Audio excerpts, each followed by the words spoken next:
Welcome to the national finals of the Canadian Improv Games. Holy smokes. We're here. We're here. It's Saturday night. It's Saturday night on Broadway. There is not National Arts Center.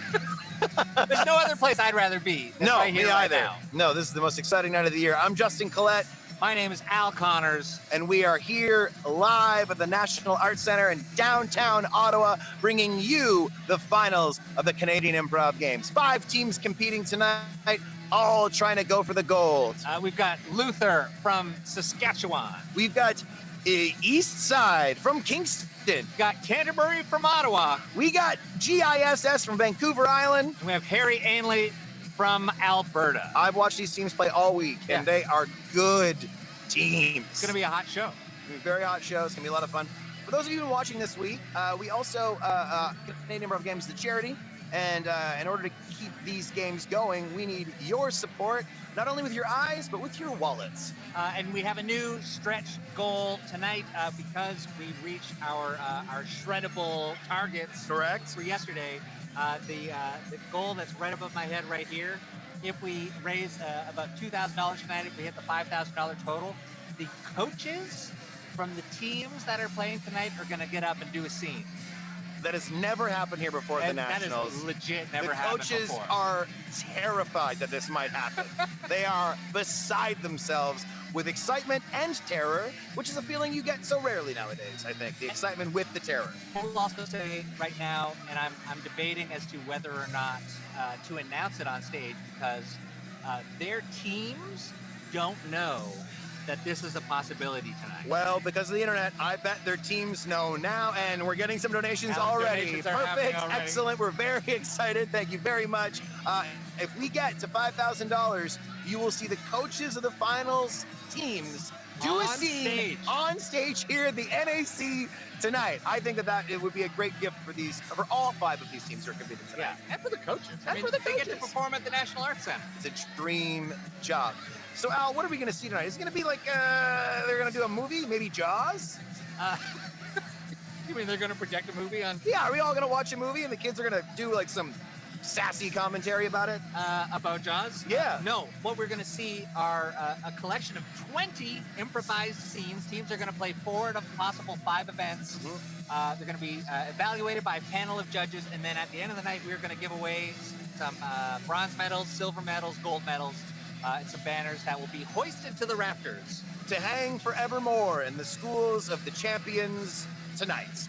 But I mean, like, everybody's a champion tonight. Like, these are the top schools from across Canada. Every team that you're seeing tonight has participated in their region. They moved on. They advanced to the semifinals. They won that. They moved on. And then this is the big show. Improvising is one of the scariest things that people can do. And these high school kids, these amazing young performers, have achieved a goal that is like both terrifying and so admirable. So so many adults just straight up refuse to even attempt what these students are doing. Yes. Which is also a testament to their coaches. Great coaching, great bonds between these kids. They perform so well together. They just seem to know each other, and this group mind that they've developed is just so beautiful to watch. Like watching a great sports team really understand how each other's going to play. Like, we can see that here tonight. And I mean, I think everybody watching at home, I'm sure, gets it, that Canadian Improv Games is as much sports as it is theater. That's right. It's through the competitive nature of Canadian Improv Games, it pushes these students, these players to be their best selves. But yet, I mean, everybody's having a good time together. Loving competition. We have a saying here that you play to win so that you can play again. You want to win so you can keep playing with your team. I just got word that we're about ready to start, so we're going to throw over to the stage. We'll be coming back at you at Intermission. Enjoy the show! Have a good one. We'll see you on stage.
tonight. Please welcome to the stage our reps tonight, Glennis, Chloe, Lucas, and Emma Sanford.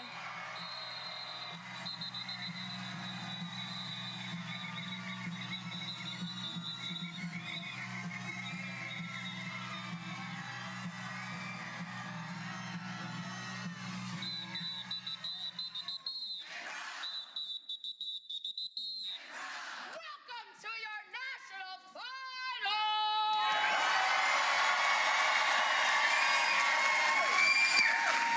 My name is Emma Sanford.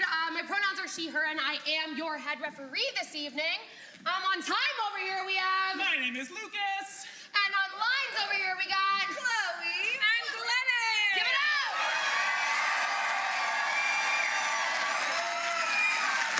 Now, the joyous part of the finals is that we all know what's going on. We're going to see some awesome events tonight. We know what they are. We know what the definitions are. So we get the joy of being able to just dive right into things. That being said, there are a couple housekeeping rules I want to remind you about. Number one, we have really phenomenal lights. I also have a couple professional photographers running around. So just if you are taking photos or videos, please just make sure your flash is turned off. Also, if you are using one of these things to take photos or videos, make sure you have it on silent. I'm sure your ringtone's really cool, but I don't want to hear it.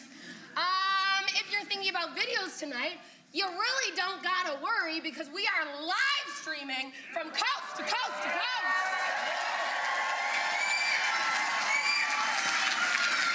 Which is extremely exciting. So if you have anyone at home who's sad that they couldn't be here tonight, send them to improv.ca/live and they can play along all night long. We'll remind you of this later as well, but later on this evening when you have your intermission, if you're coming on down to the stage, we do have some microphones here. They are marked with some red tape. Please just be as wary as possible not to step on them when you come down. Now, that all the boring stuff is out of the way, are you ready to meet the teams?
National finals, and before we get going, there's something I wanted to share with you guys. Come on over, my friends. As some of you may or may not know, Howard Old Man Improv Jerome is one of the founders of this incredible competition. He was also the author of The Oath that has been lovingly shouted and read out at every single night of play across this country for the past 48 years. His most cherished memories were when he used to have the opportunity to come here on finals nights and read the oath that he created, that he wrote with every single student and audience member in this room.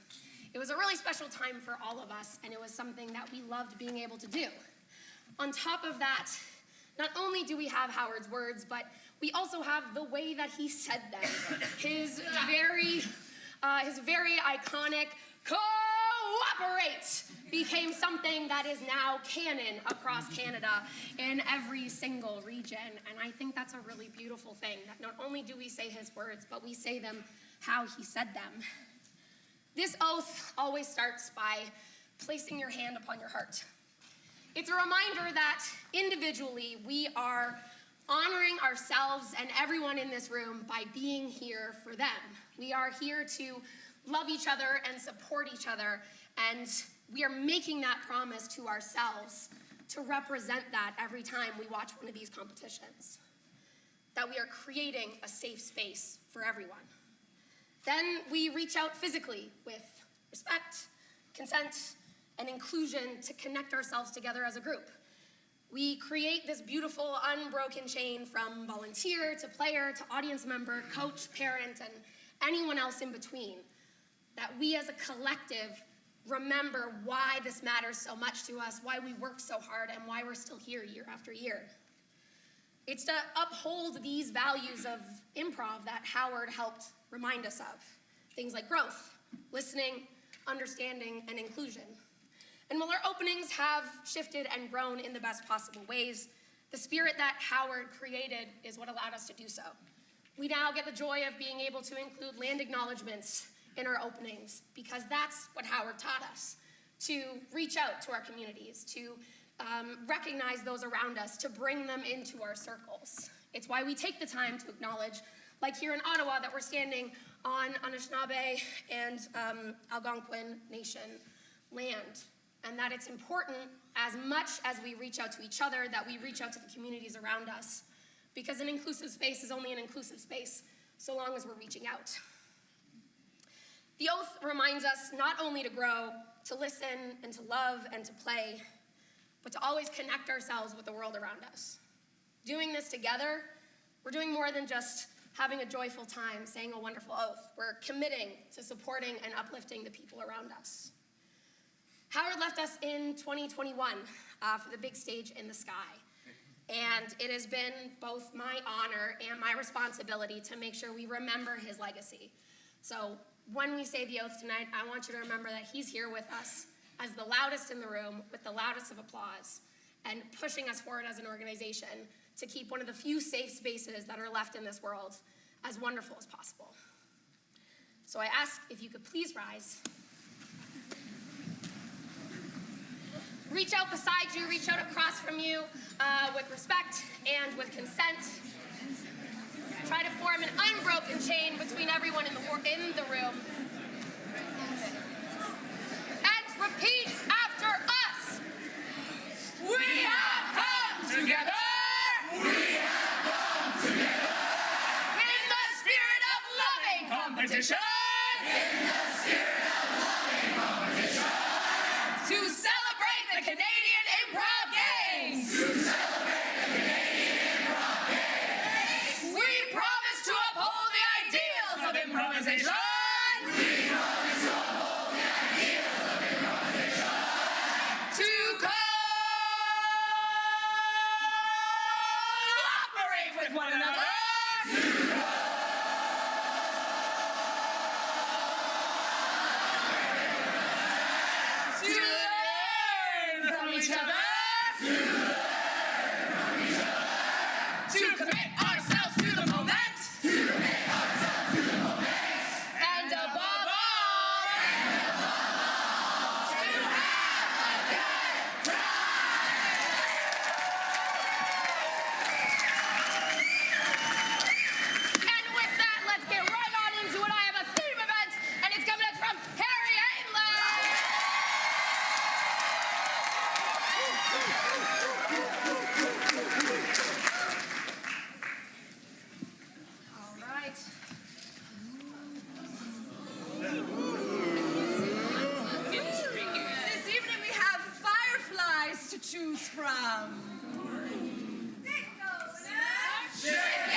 A little bird told me. A little bird told me, all right, Miss Terry Ainley coming at you with a theme event.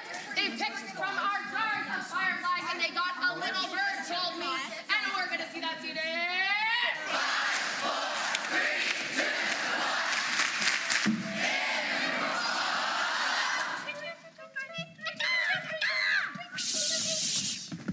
Jessica, I heard a peculiar thing about you. Yeah. I heard that on the eve of the ball of Sir Augustus, that you were dancing with... Oh, he's with you already. Yes, he is. The Count von Baron, my fiancé. He may be your fiancé, but we have been wed. Oh, my. We see in the jungle a peculiar creature with colorful feathers, large wings, and a rather odd beak. In an attempt to find a mate, it let out its call.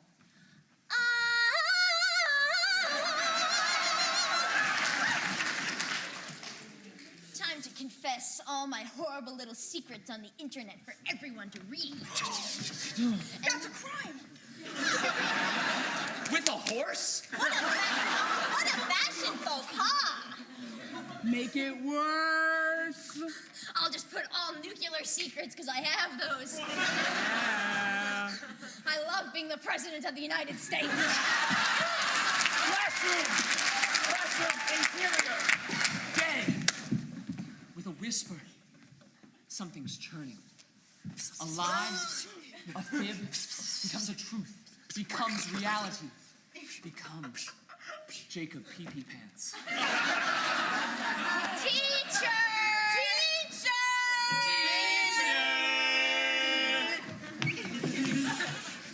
Jessica? Yes. Is it true what I heard that last night on my honeymoon? Oh my God, he's here! But what about our marriage? Oh, I'm double married, darling. Oh! On the feather of the wing of a bird. Many feathers, all together, working in unison, like an improv team, whispering to each other which way to go, which path to turn and take it. Don't hit that tree. Say something funny. A lone wanderer approaches a gateway with two guardians. One who always tells the truth, and one who always makes monkey noises. So I heard this thing about how one of you's gonna make a monkey noise. That's pretty neat. I only speak the truth of the universe. Its mating call successful. The bird now begins to sing the song of life. The song that brings the jungle to life.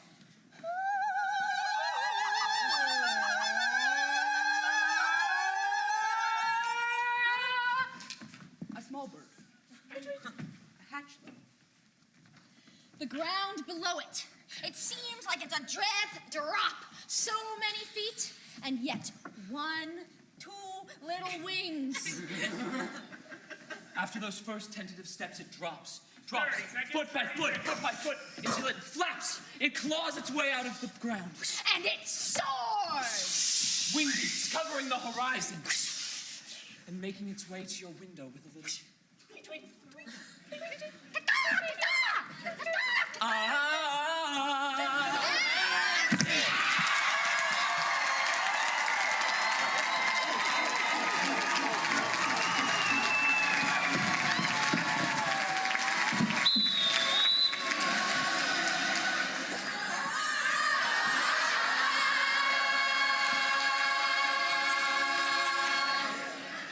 You all deserve a Tony Award. My friends, one other thing I wanted to mention tonight is there's going to be quite a few musical scenes this evening, and there's a lot of you. So if you want to show your support in these scenes instead of clapping or snapping, you can wave your hands. Yeah, let's all practice wave and wave. Wow, that's so beautiful. You guys are crushing it. On that note, I've got a style event from Canterbury.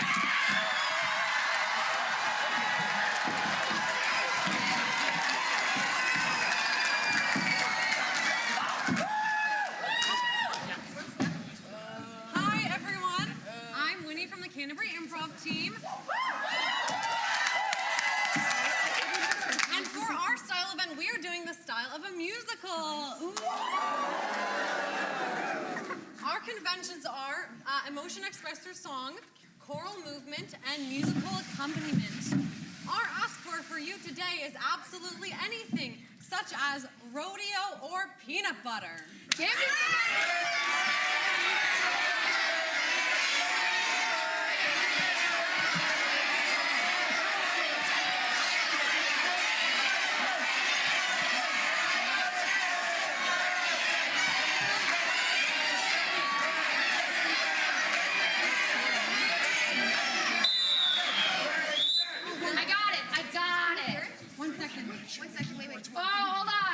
Talk amongst yourselves.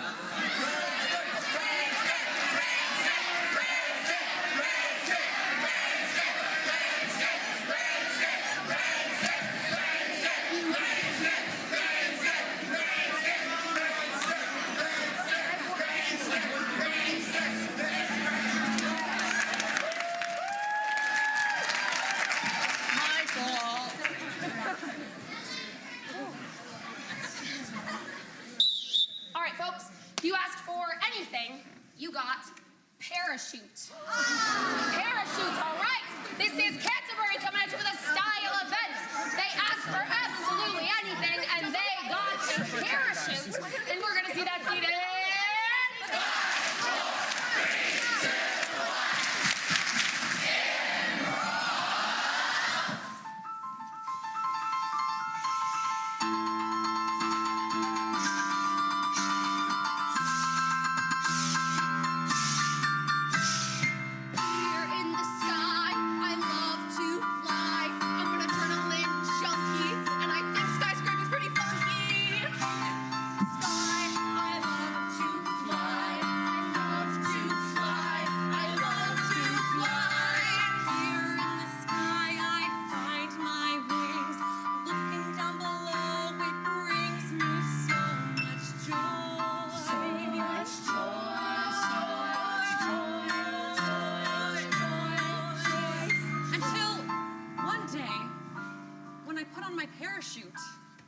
And something felt so very strange. I feel a little crinkle in me.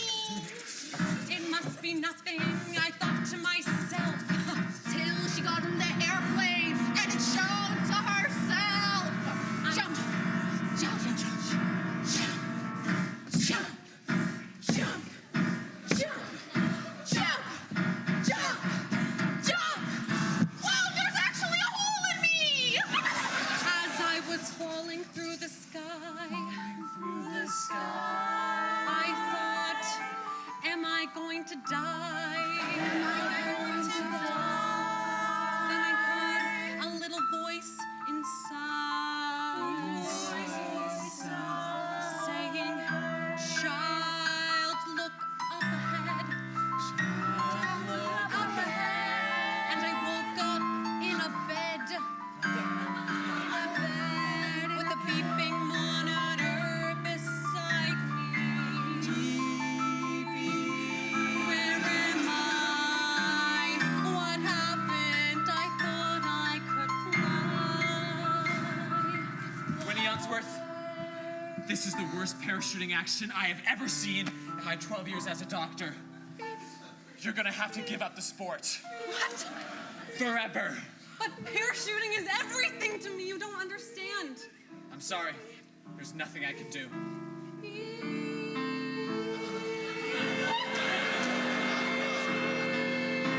I felt so dead inside. How could I survive this accident? I'm sorry I let you down, Winnie. My parachute, you let me down. You stole my crown.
racism, prism, or cataclysm.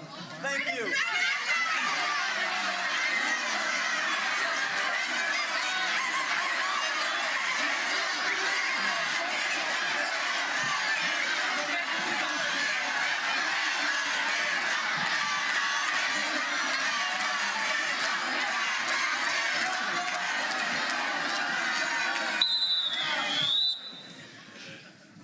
All right, friends, you asked us for an ism word. You got favoritism. Favoritism, all right. This is Luther coming at you with a story event. They asked us for an ism word, and they got favoritism. And we're going to see that scene in...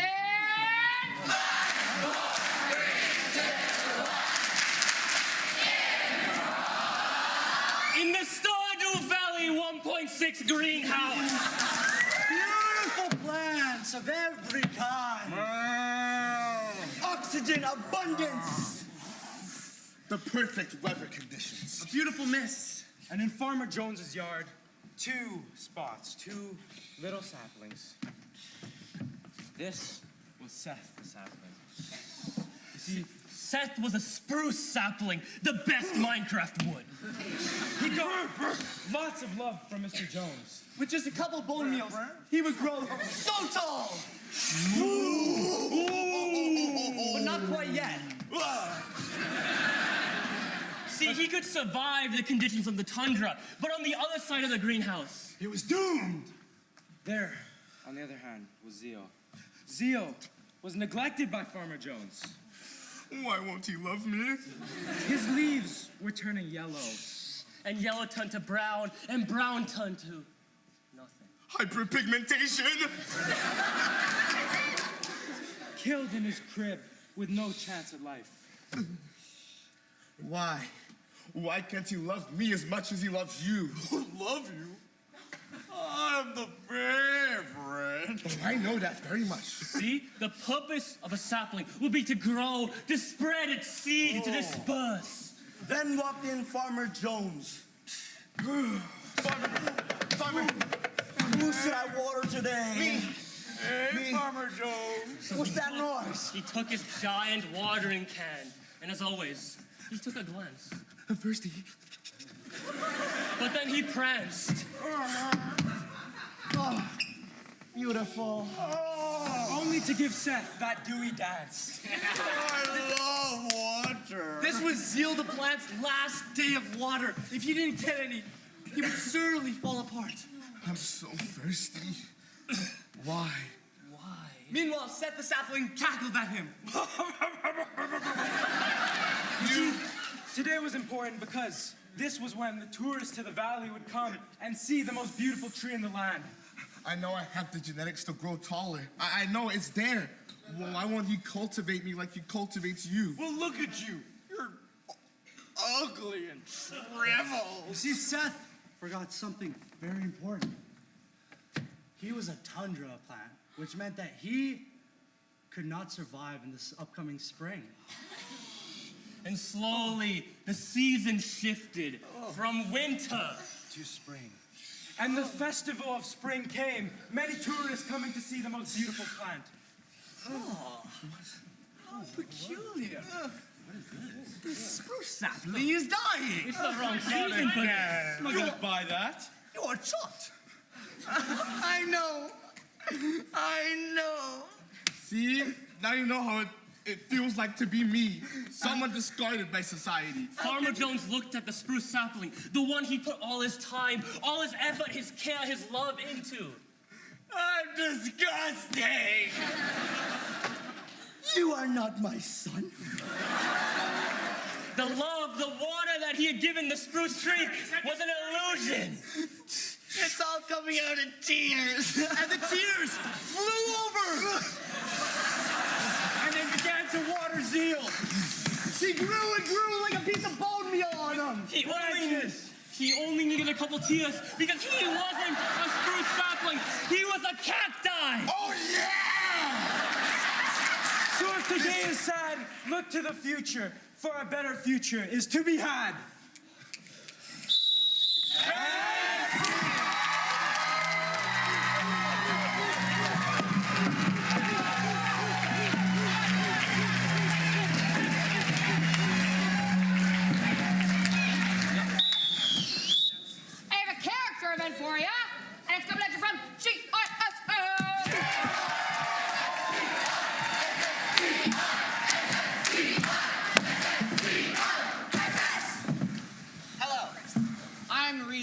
GISS. And we would like, for our character event, any object at all.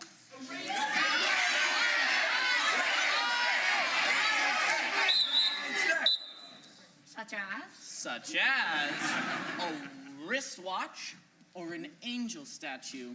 All right.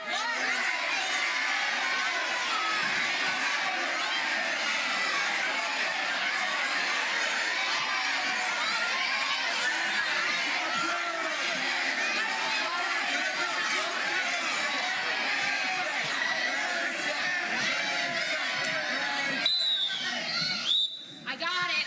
Folks, you asked us for any object, you got a piñata. A piñata. All right, this is Eastside coming at you with a story event. They asked us for any object, and they got a piñata. And we're gonna see that today.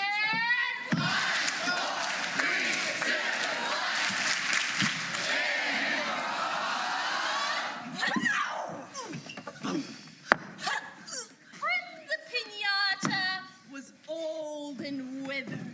She went to every birthday party, and she had never been cracked open yet. All the kids wanted to crack her open so bad.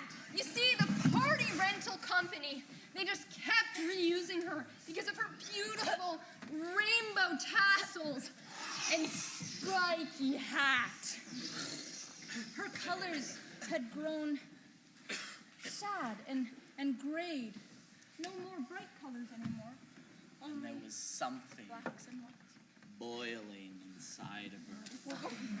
Not something sweet like candy, something bitter and dark from all the hatred of the beating and the hitting and the children's tears from the candy that hasn't been given to them.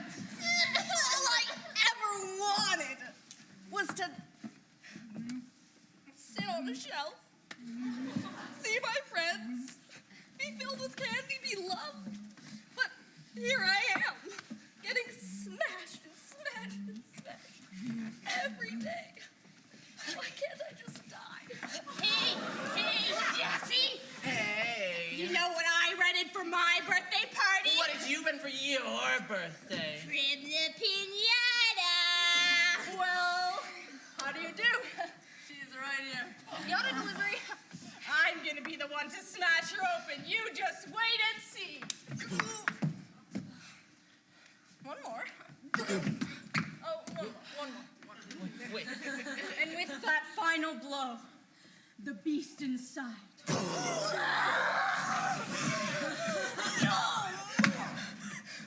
You. No more smashing. I am done with the smashing. I do not care if you want the candy. Here, take some. I'm done with it. Doesn't sweeten my life. Doesn't give me purpose. It just gives me suffering. All that anger flowed through the veins.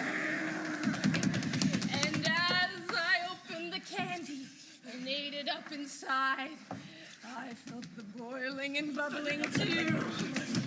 And so did you! Gwen was never filled with candy!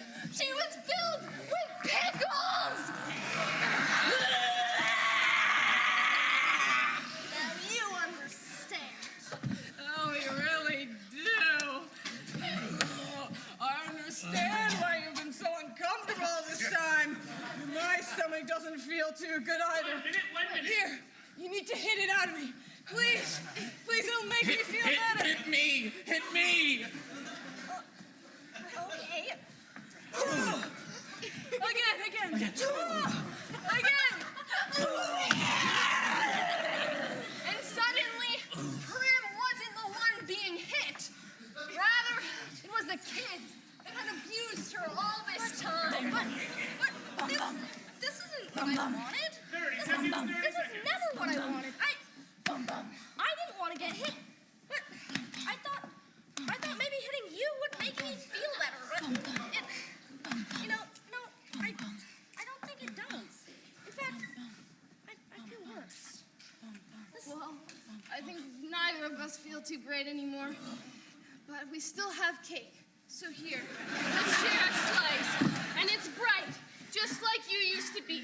And just like we will be again.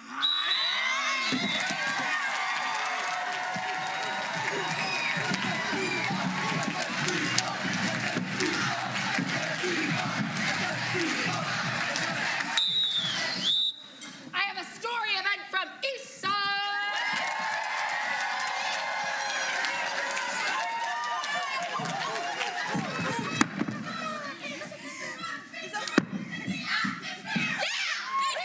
Hello, my name is Tabitha Bentley from East Side's improv team. And today, for our story event, I am asking you, our extraordinary audience, for a non-geographical location, such as On a cloud. or A haunted mansion.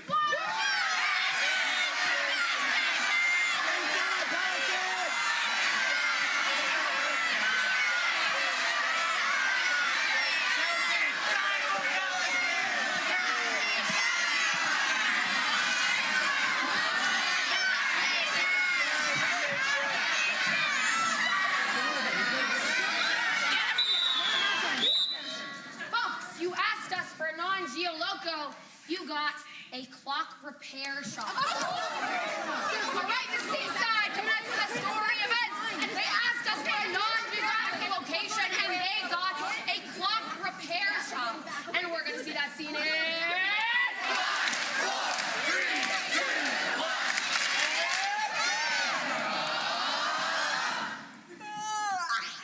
What's up? You know, I own this clock shop. I've been in business for a really long time, and I am getting tired and old. I am so old.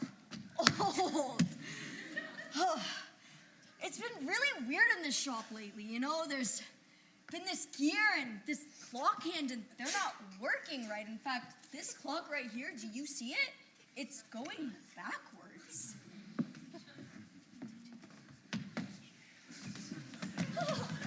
Oh, Glenda, that did not feel right. No, hasn't felt right since New Year's Eve of 1999. What a year! I feel like once we start adding a 2 to the beginning, it all went wrong. Glenda, if you look around, the clocks around us, they're all spinning the wrong way. I haven't heard a single tick or talk in a hot minute. Nothing's right. You know the whole, a broken clock's right twice a day? Yeah, none of these look right at all. You see, Glenda the gear here, she loved being a clock gear. She loved it, and she would hit everything around it just to love it so dearly. And Hans, our hand, was very straightforward. She knew what she wanted to do, and she had a mission to go and do it. She was very chipper. Hans, if we can't fix this, well, I don't think time will ever be the same. We'll forever be trapped in the same moment in 2020. Yeah, so this isn't looking good for them, is it? So they decide to go to the wisest person they know, or even knew of, the grandfather clock. Follow me. Yes. So they take their way up to the grandfather clock. They realized that this grandfather clock was so slumped over and old, why, it could only talk in riddles. Oh, wow, he's looking a little older than I thought. He's looking quite old. What's that supposed to mean? Nothing. We are here to ask you because we have noticed there's something wrong. We are not in the right year. So you have come here to say that you need to pay. Yes. It is probably our fault. We've been a little off lately. I guess just with so many digital clocks now, analog clocks are starting to feel forgotten. No one even repairs us. So the payment you seek is to be seen and not meek. Yes. Why is this? We need to feel important again. Analog clocks were once the piece of technology that gave us time and measurement, and now everyone has a cell phone. Perhaps if you were needed, the time would be receded. Maybe if you can get attention, your arms will gain retention. And as the old clock said this, I had an idea.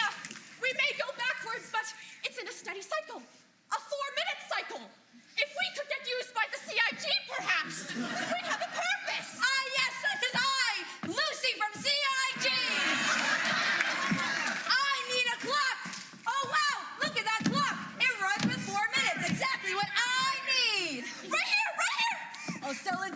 $4.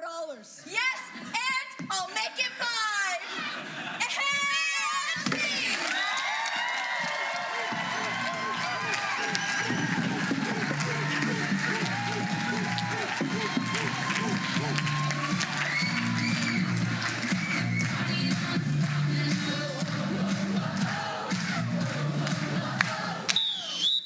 My friends, that brings us to the end of round 1.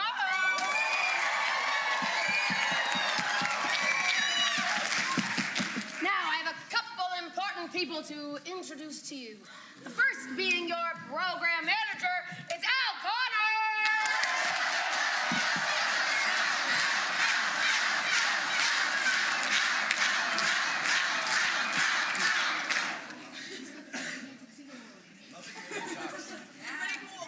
When it comes to Canadian improv games, I know 3 things. There are approximately 150,000 alumni of Canadian improv games out there in the world. My best friends are my improv friends. Canadian Improv Games turns 50 in 2027. So, just by a show of hands, who here has a connection to Canadian Improv Games? That's everybody. It's a trick question. Everybody's got one. Keep your hands up. Keep your hands up. Who here's first contact with Canadian Improv Games was 5 years ago or more? Whose was 10 years ago or more? Whose was 15? 20? 30? 35? 40? 45?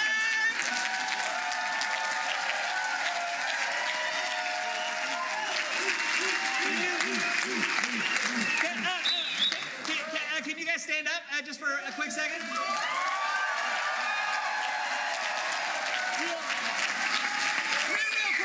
Real quick. Do you mind, if it's okay, do you want to introduce yourself and just let us know how you know Canadian Improv Games? My name's Ivan Suatak, and we helped start them. Wow. Yeah.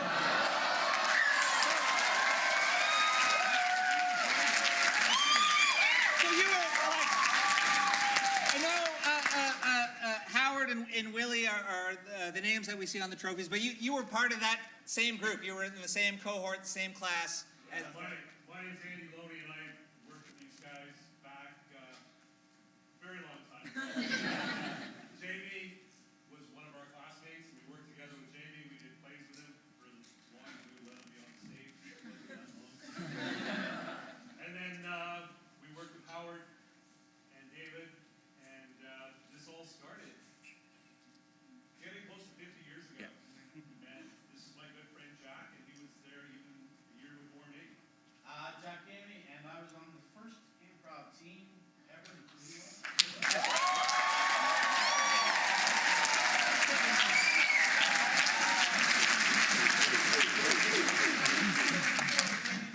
I busted in on Howard Jerome at Commerce High School, and we said we want to be part of this.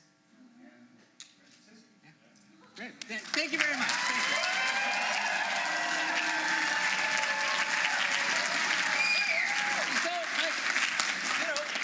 I've also been involved in the improv games for a long time, and then I burned out, as one does. But then 8 years later, I wanted back in. And what I'm finding is that there are a lot of people who had Canadian improv games close to their hearts, who then went away to live their lives, and who are now becoming CIG curious again. Where in the audience? Where's Jimmy? Where's 1990s Jimmy in the audience? We got over there. How do you guys know each other? 1997. And you're the 1997 Lisgar Collegiate Improv Team. Yeah. Cool.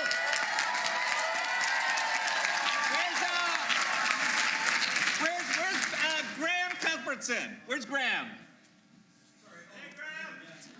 Graham, where and when did you play? Excuse me? Where'd you play improv? I played in Kingston, Ontario.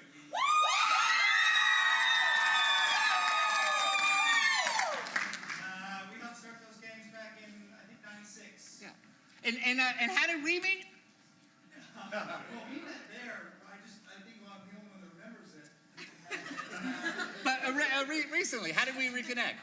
Through the improv games. Yeah. I live here now, and you approached some folks that I work with and asked us for some help. For a substantial amount of money.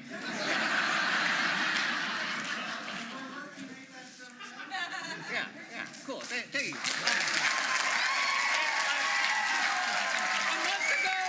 month ago, I got a call from a lawyer, which is sometimes a scary thing to get a call from, and they were looking for performers to play opposite law students in a law school competition. And it turns out this lawyer, Emilio from Calgary, played with Dr. Martin LeBoldus High School in Saskatchewan. Where's Katie Bowes? Hi. Katie Bowes over there? Hi. Hi. You want to hang out later? Yeah. Okay, the show's already long. So let me get to the point. Improvisers are out there in the community, stretching all the way to the horizon through 4 dimensions. Okay, I'm not saying that improvisers have infiltrated every facet of society, but we're getting there. There are about 150,000 alumni of Canadian Improv Games. The best people are improvisers. And in 2 years, Canadian Improv Games turns 50. Okay? Now, Canadian Improv Games is a classically unfundable organization. Over nearly 50 years, we've applied for so many grants, so many funding applications, and to my knowledge, in 50 years, we've received 3. And it's not for lack of effort. When I started back in the fall, and I met up with our indomitable operations manager, Lucy Mee. Shout out Lucy Mee. And Lucy was telling me about all of the applications. Lucy was telling me about all the applications she'd written and the struggle she had, and I was just starting off, and I was like, all right, watch and learn. Here we go. And I, through, I don't know, probably close to 20 applications, we scored exactly $0 in operations funding, in project funding, in funding for new initiatives, in funding for stuff for like to build new blocks, for nothing. Nothing happened. And it's not like we don't need the help, but I am coming to realize that the help that we need has been there the whole time. Moving forward, in the 2 years leading up to the 50th anniversary, Canadian Improv Games is launching an initiative called CIG 50 for 50. And the way it works is there are 5 goals that we want to hit. We want 50 new business partners, 50 new homecoming volunteers, 50 new community-led homecoming events. We want 50 new monthly donors, and we want 50 new schools registered. Now, are these goals too ambitious? Are they not ambitious enough? Like all worthwhile endeavors, we came up with a cool name, and we're going to figure out the rest of it as we go along. CIG 50 for 50. And so, whatever it is that we're going to do, one thing is for sure is that we have to start it right now. And so, Gary, bring out the QR code.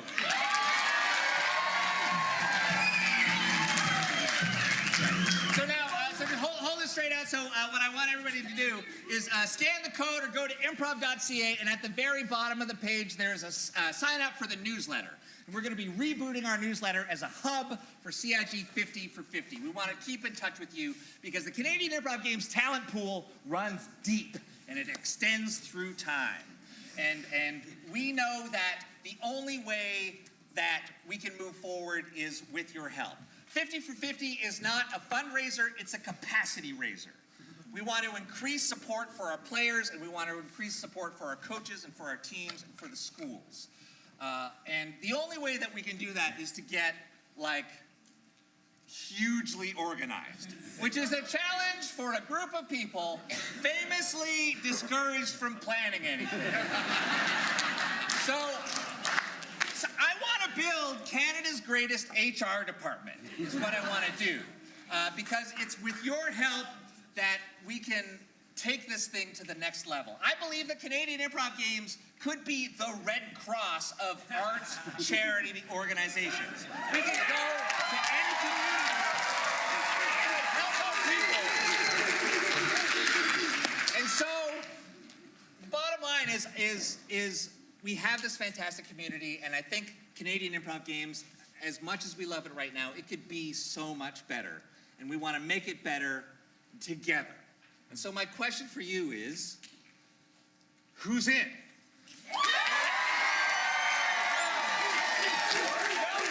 Don't cheer, scan the code.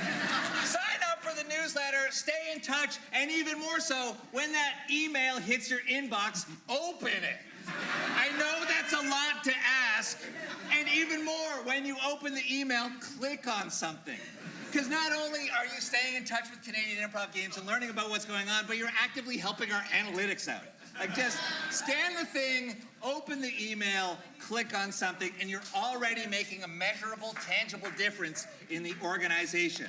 Okay? And there's so much more work to do, but it's all going to start by just coming together in the spirit of loving competition and celebrating the Canadian Improv Games. Thank you very much. And with further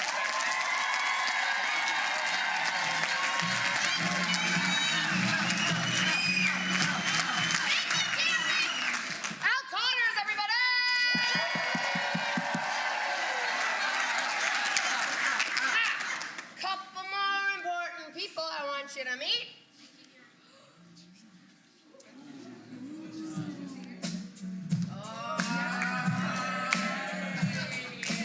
Your Franken Judge is alive and ready for the party. They are collectively 246 years old and have 137 years of CIG experience. 90% of them can drive, but only 80% of them can parallel park. They share custody of 1 child, 2 dogs, and 6 cats. As you play, they want you to savor tonight and remember the journey. Thank you for sharing these moments with us. They are your judges, Kate, Mark, Jen, Mitchell, Bridget, Claire, and John.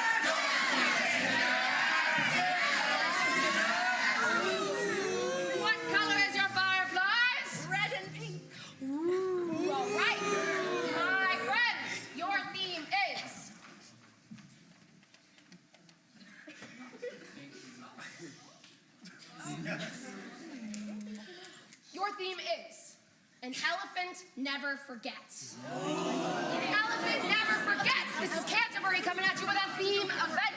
They pulled the theme of an elephant never forgets. And we're going to see that scene in 5, 4, 3, 2, 1.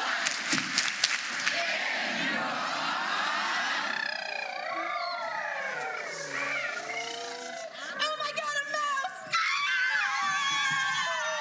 Okay, class. So, time for attendance. As you know, I'm not the best with names. I know it's the last class of the semester.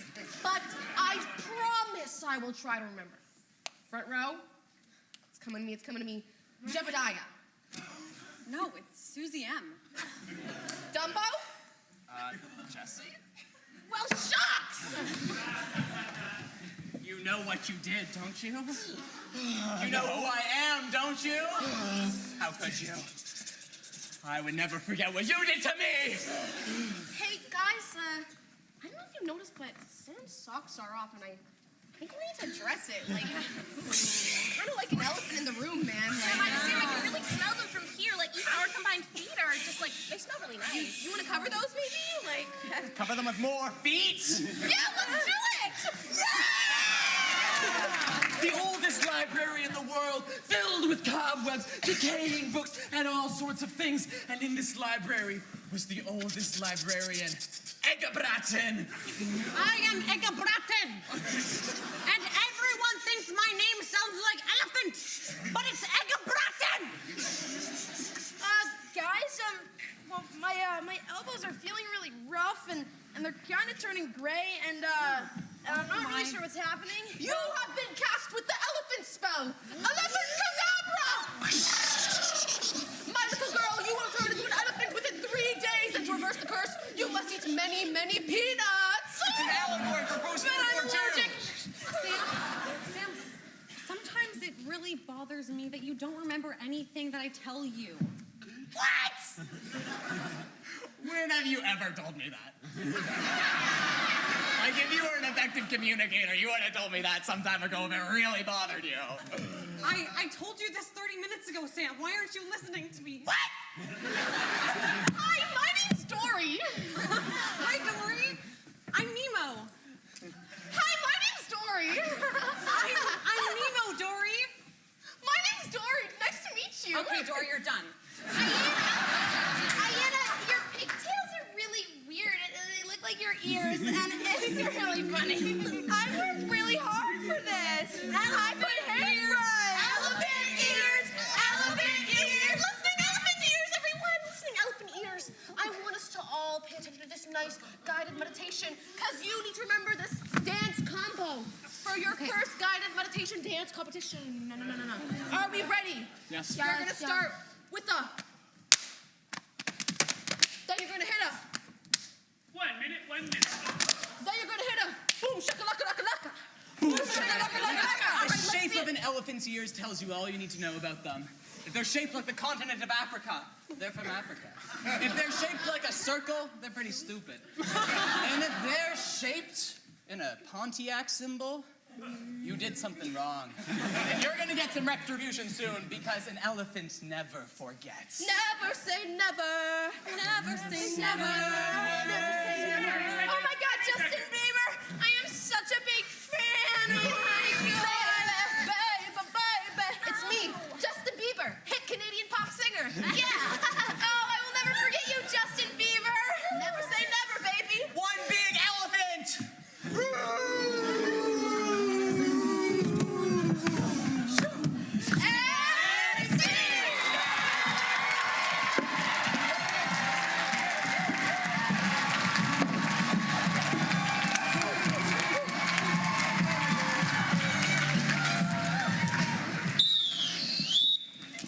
One of the cool things about the live stream is that you can pay some money and I will say so for you.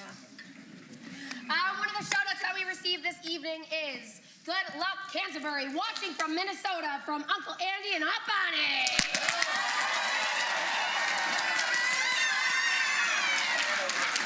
Next up, I have a live event coming at you from Harry Ainley.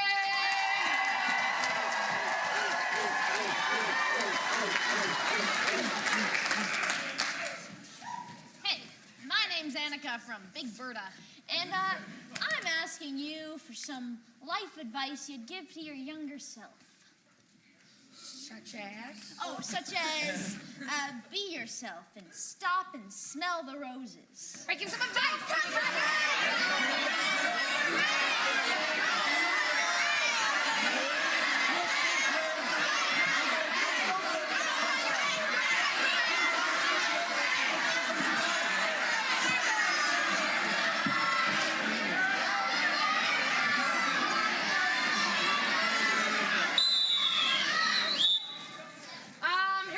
You asked for advice you give to your younger self.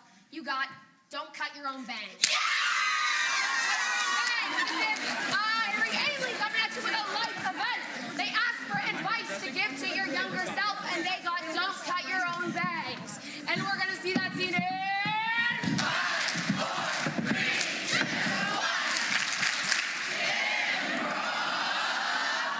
1. When I first cut my hair short, I asked for a pixie cut, which is a girl's short haircut. Hey, man. Do you have an appointment? Yeah, there's 3. Oh, yeah, absolutely. Just grab a seat right there. Am I with you? Yes. Here. around your neck. So what are you looking for today? I'd like a pixie cut. Okay. I've had it long my whole life, and I'd like to cut my hair short. Well, I wonder if we could maybe take it a bit shorter, right? Do you think that'd look good? Might frame your face a bit better?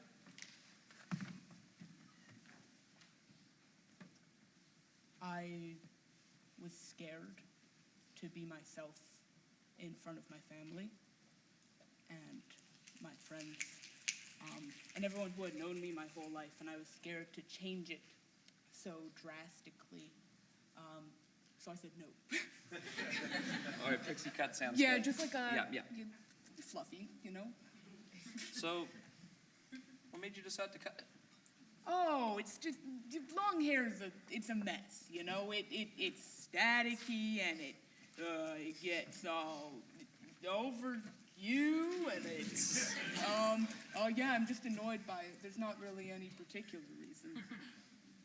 All right, sounds good. Are you okay? Do you get nervous during haircuts normally?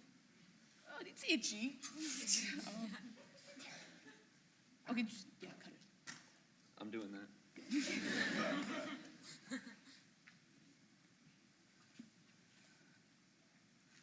Do we need to take a break? I don't like how I look in the mirror. I don't think I look ugly. I think I would be a very pretty girl, but that's not me.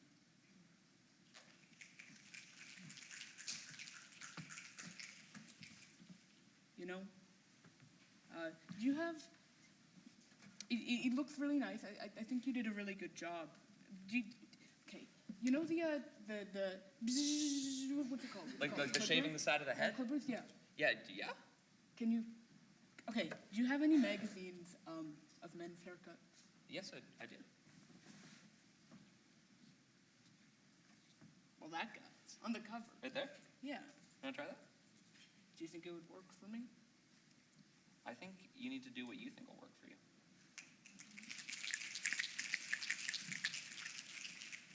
Let's go. 1 minute, 1 minute. Yeah, you're less nervous this time.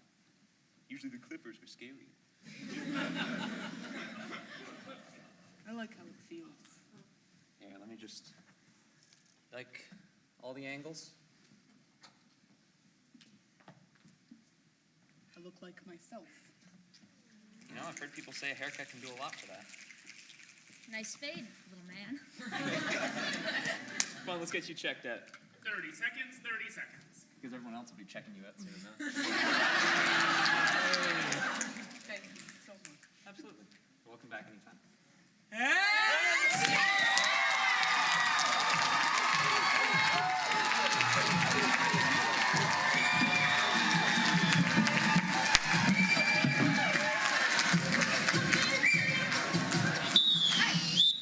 have another shout out for 11 folks. Sorry.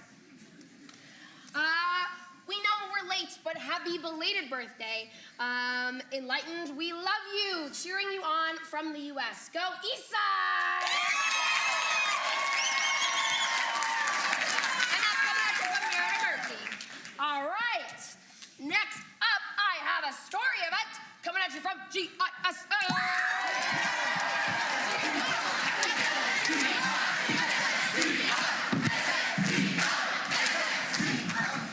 Hi, my name is Lou.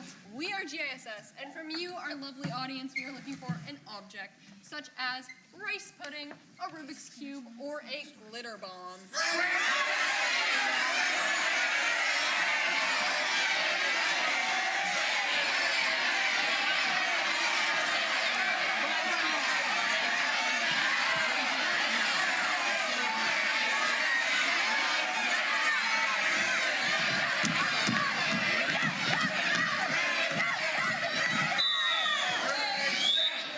Folks, you asked us for an object. You got a magic 8-ball.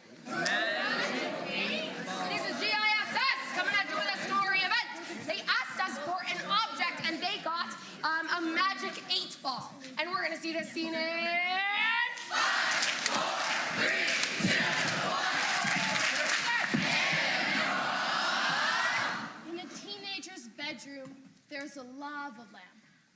desk. A bookshelf full of his favorite manga. It all smelt like BO. Sharp and sweet. No one ever came inside his room much, aside from him and his dog. Oh, boy. At least you like my smell. Mostly because you smell like it, too. His dog was pitch black. You couldn't see him, even at dusk. He could slink around anywhere with such ease. It seemed as though the teenage boy was the only one who could really see him.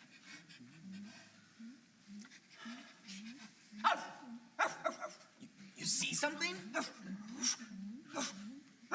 Oh, it's under my bed. Underneath his bed, through piles of dirty socks and laundry, he found a toy from his childhood, a magic 8-ball.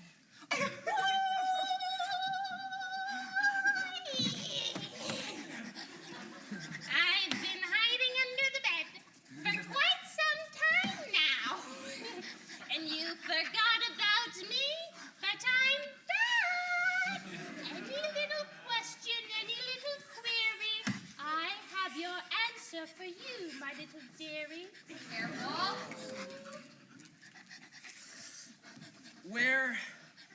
Where do I find happiness? That one's hard. Yes.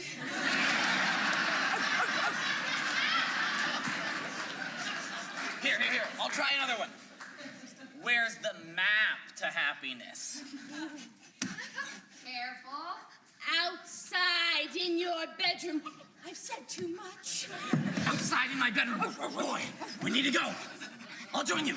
And so, for the first time in 6 days, the boy left his bedroom. He saw the outside, the street, and other dogs.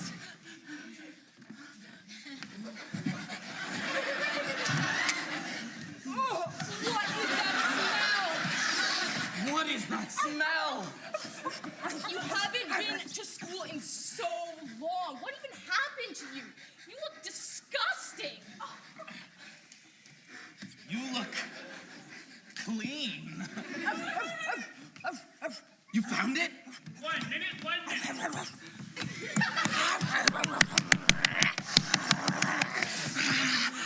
I saw it. Something he hadn't seen since he was 8 years old. The ball in the front yard that he used to play with his dog with. And the dog slunk over to it and picked it up and dropped it right on the lap of the boy. Okay, boy. 30 seconds. Run and get it. And in this game of chase, they went all around the neighborhood, seeing people they hadn't seen in so long, making more friends. Of course, that was only after he showered, but in the days coming, he met so many new people. And he found out that the real answer was just say yes.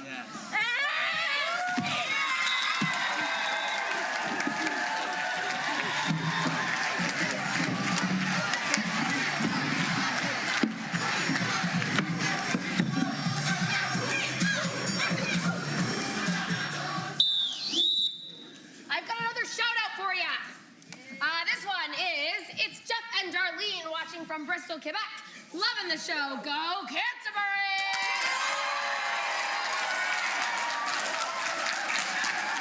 Next up for you fine folks, we have a life event coming at you from Luther.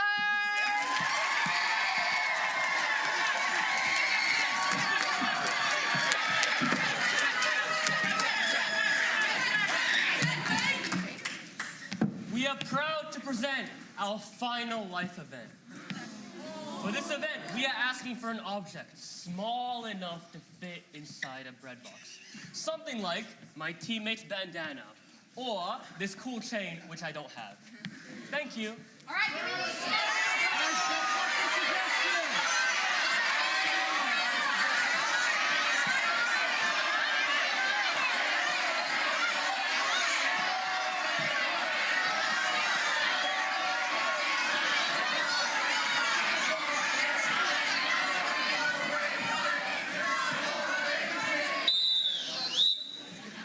Luther, you asked for an object smaller than a bread box, and you got a keychain. A keychain. This is Luther coming at you with a life event. They asked us for an object smaller than a bread box, and they got a keychain. And we're gonna see that scene in 5, 4, 3, 2, 1.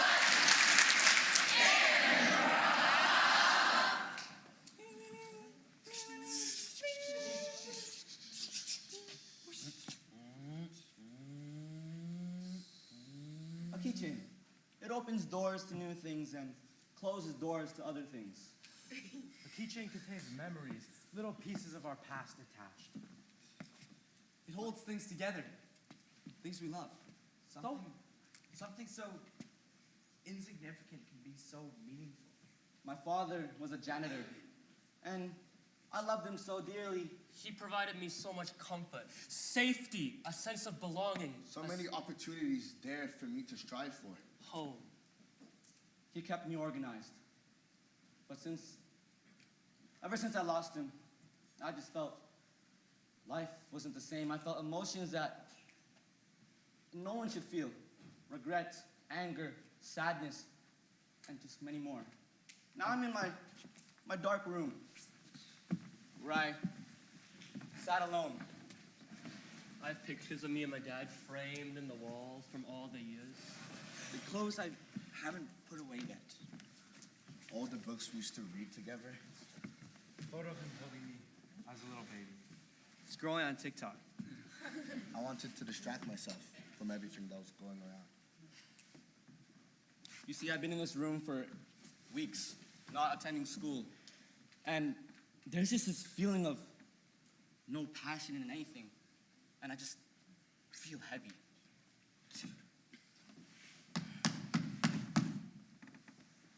Raj?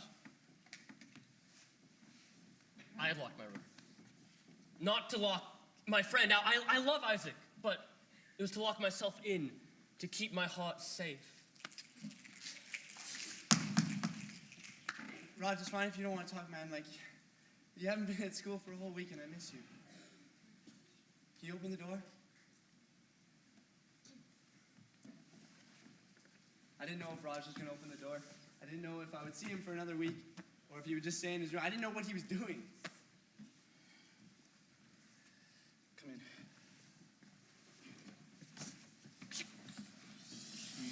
Sorry, the room's a mess. That's fine. I don't care. Honestly, I didn't care how bad it looked. I was just finally great to see him. See him after so many weeks of being isolated. Come here, bro.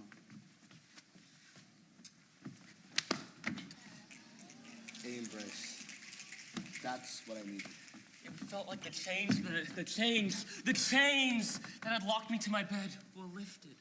All the shackles of fear, regret, pain, broken off in that one hug. I miss you, bro. 1 minute, 1 minute. Have a take a seat. Yeah, take a seat. Life is hard, but thank you for being here. Of course, man. Allowing yourself to just be in my life. And I'm sorry I locked myself out of everyone else. But thank you. Bro, I'm literally always here for you. I know it's cliche, but I love you, man. I really am. And we're all 30 here for you, bro. seconds, 30 seconds. All the pots and clothes that are around here. We're here with you, man. We love you so much. I'm so glad that my friends actually cared for me and checked up on me. Now look at me. I'm on the big stage. I'm free! I'm here performing, showing my heart out. That once engined, cold, now restarted. I locked myself to feel after my dad's death, but Isaac was the key to opening my heart.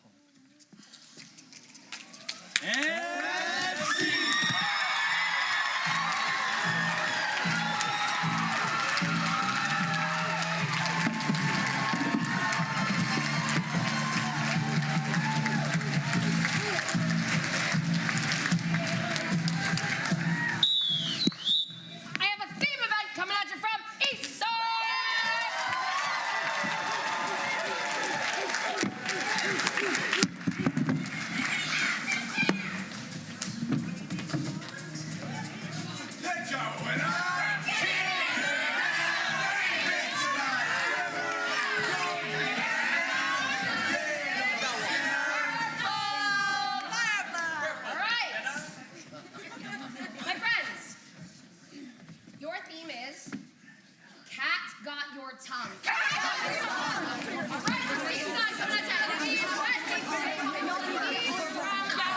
Collection fireflies, and they have a cat right on tongue.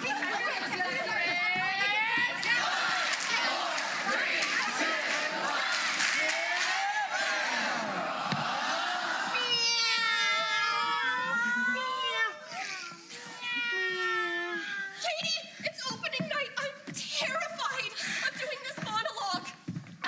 Wait, okay. Start it off. Say it. Pretend like everyone's in their underwear and just say it. Good evening. The story you're about to witness is one of romance. I forgot my lines.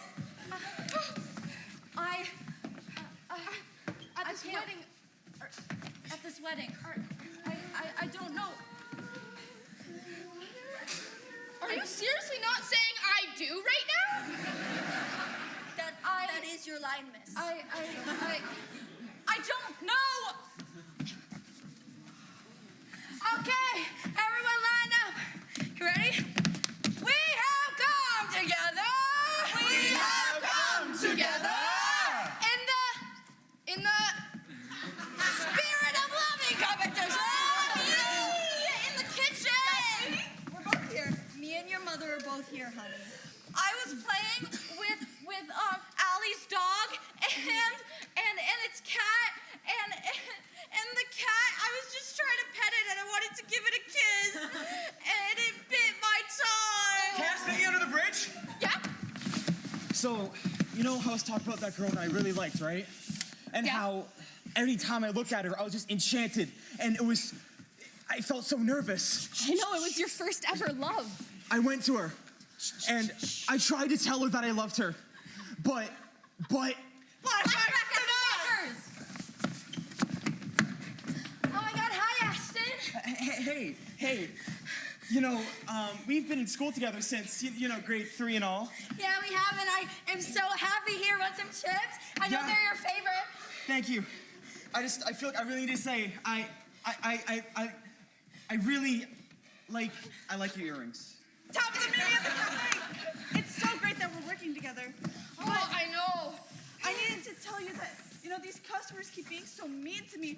And whenever I go up to their table, they just shoo me away. And sometimes they throw espresso down my shirt. And I don't know what to say to them. Like, watch this.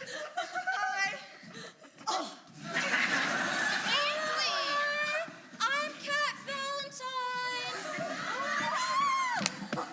Sam, I have your tongue in a jar. Polly! Yes, Captain Mom! You're my only friend. After that last mutiny, I cut everybody's tongue out. I don't know why they don't like me anymore. Mom, you're the best, Mom! I know, look at them all just sitting, not even caring. Not talking at all, Mom! Ainsley, at the cafe, I figured out what you're doing wrong. What's happening? Every time you serve our coffees, you're serving them at like 100 degrees. You're burning their tongues. Oh, we're not supposed to leave the espresso machine running overnight? No! If you're hurting people's tongues, can I have them? Are you Kat Valentine? I'm Kat Valentine. Sophia, meet me at therapy right now. Thank you for coming to the session. 30 seconds, 30 seconds. Listen, I said I do to Tabitha. Okay, I said it, but I regret every day.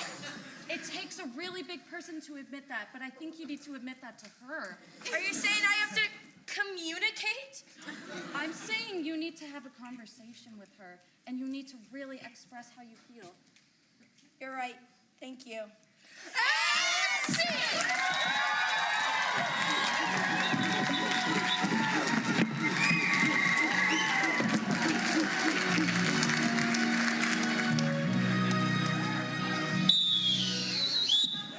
My friends, that brings us to the end of round 2.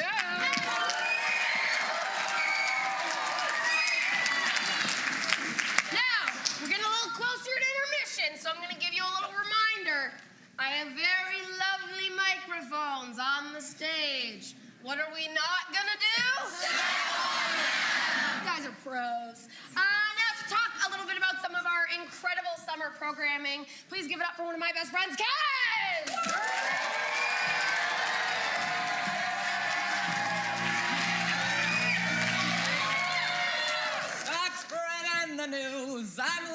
today. I want to be a part of it. Improv. Hey, give me a woot if you're between the ages of 13 and 19. Give me a woot if you know someone who's between the ages of 13 and 19. That's all of you, and if it's not, you're lying. Guess what? There's not one, but 2 different summer programming overnight camps. There's 2 that we run. There's 2 that CIG runs. We got in British Columbia, we got improv camp.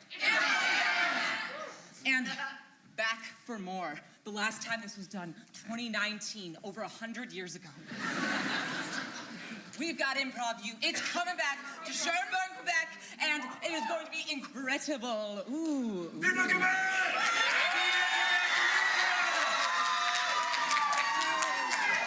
Incredible.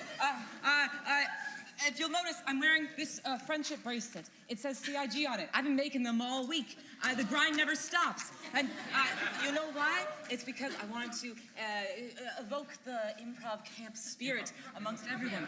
A lot of the volunteers got them. Yeah, look at that. Yeah. Suffice to say, please come out and see me. I've got so many of these things, and I've got to give them all away because they're dated with the year.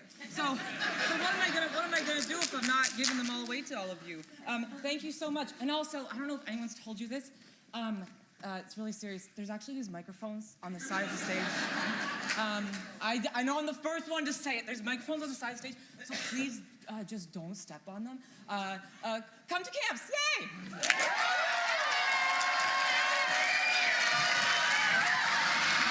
Now, here at CIG, there's a question. Our next query that we like to ask ourselves, and it goes a little something like,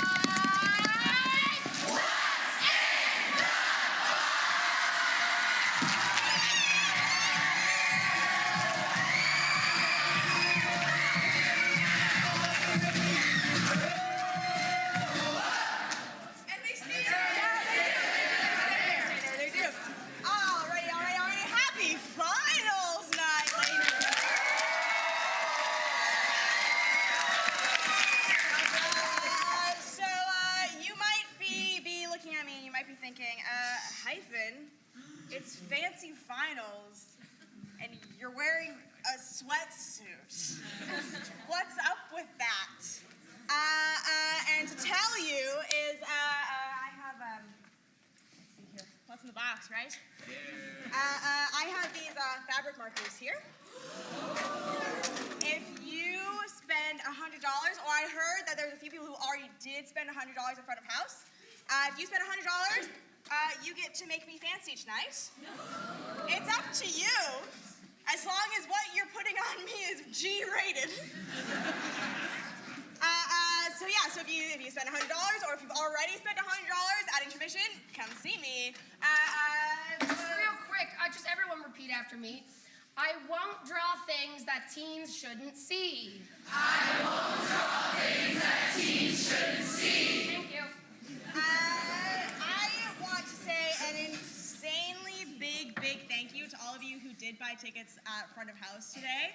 We sold just as much, or if not more, tickets than we usually sell at Intermission on a regular night. That's great! You know the drill. I'm going to pull out some prizes here, and we're going to pick a few winners, and you're going to come down now to get a prize. Not yet! You're too early! You're going to pick a prize. I'm going to show you. Okay, so we're doing something a little different. Okay. There's only going to be 4 prizes that you can choose right now. And the rest of them are going to be saved for later, okay? So you see this lovely record player back here? Record player can't win it right now. Off limits until the end of the night. Another thing that's off limits until the end of the night is I went into the rehearsal room A today before the show, and I asked all of our finalist teams to sign this sweatshirt. So you might have a chance to win this sweatshirt at the end of the night to commemorate this very night of April 19th, 2025 National Finals.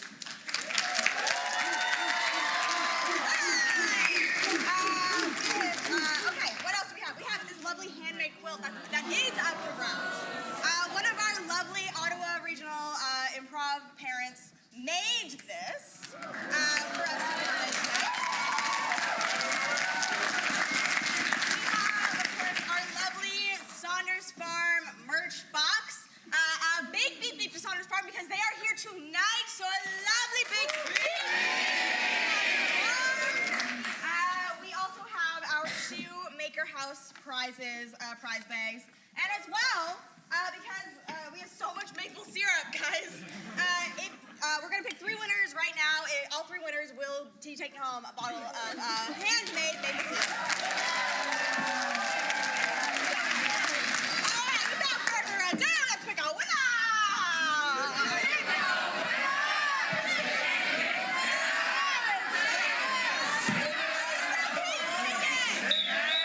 I'm going to have Maggie here read out this pink ticket while I go around and we're going to silently pick a new one. Pick it up. So, our number is 4, 6, 5, 3, 3, 1. 4, pink. 6, 5, 3, 3, 1. One more time. You got it!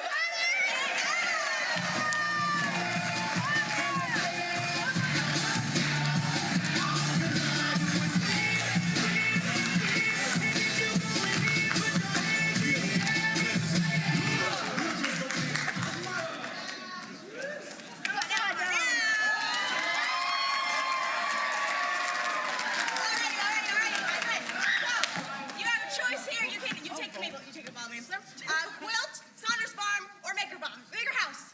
We'll do the farm. Amazing, good choice. Something different. Every night this week, the Saunders Farm box has had tickets to Summer Maze Days. This finals box is extra special. It has 2 tickets to Fright Fest, which they never give away. So, Fright Fest is like their most popular event that they have every year. It's awesome. Okay, the next one I have is a green ticket. Green ticket 001556 001556 001556. Going once. It's green? Yeah! Green! Yeah! I'm coming!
already. We're almost out of tickets. Have to say, if we sell all of the tickets tonight at Intermission, your box team is gonna do an improvised interpretive dance for you at the end of the show.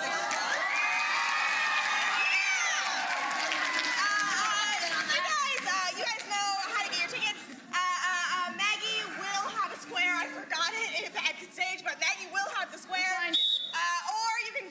John at front of house who has a square. Otherwise, you can give cash to anybody. All the refs will be selling tickets as well. And again, if you spend $100 or if you're going to spend $100, come directly to me so you can draw on my clothing. Got it? But wait, there's more! For our online audience, we have a stretch fundraising goal. We are $1,000 away from it. Improv.ca/live is where you can make a donation. And if we hit that target of $5,000 raised during the week, we are going to see a scene on stage performed by the coaches of the teams.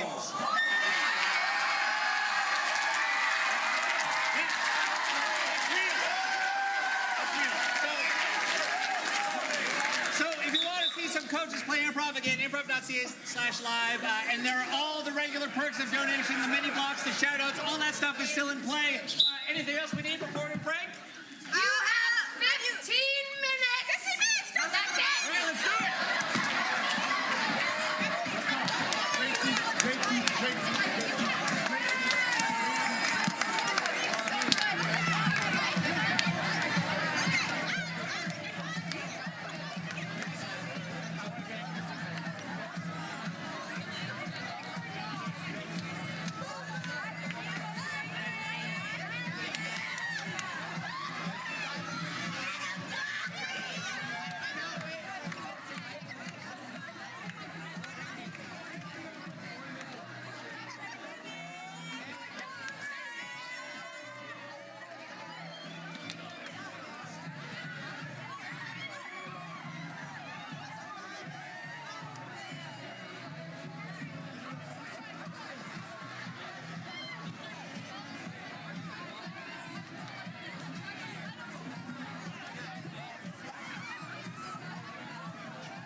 Can you hear us now?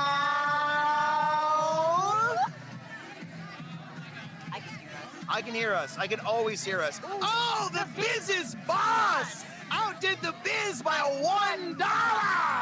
Oh, the Biz is boss. What a way to cut the knees out from another person who was generously. Now I want to know who's the Biz and who's the Biz's boss.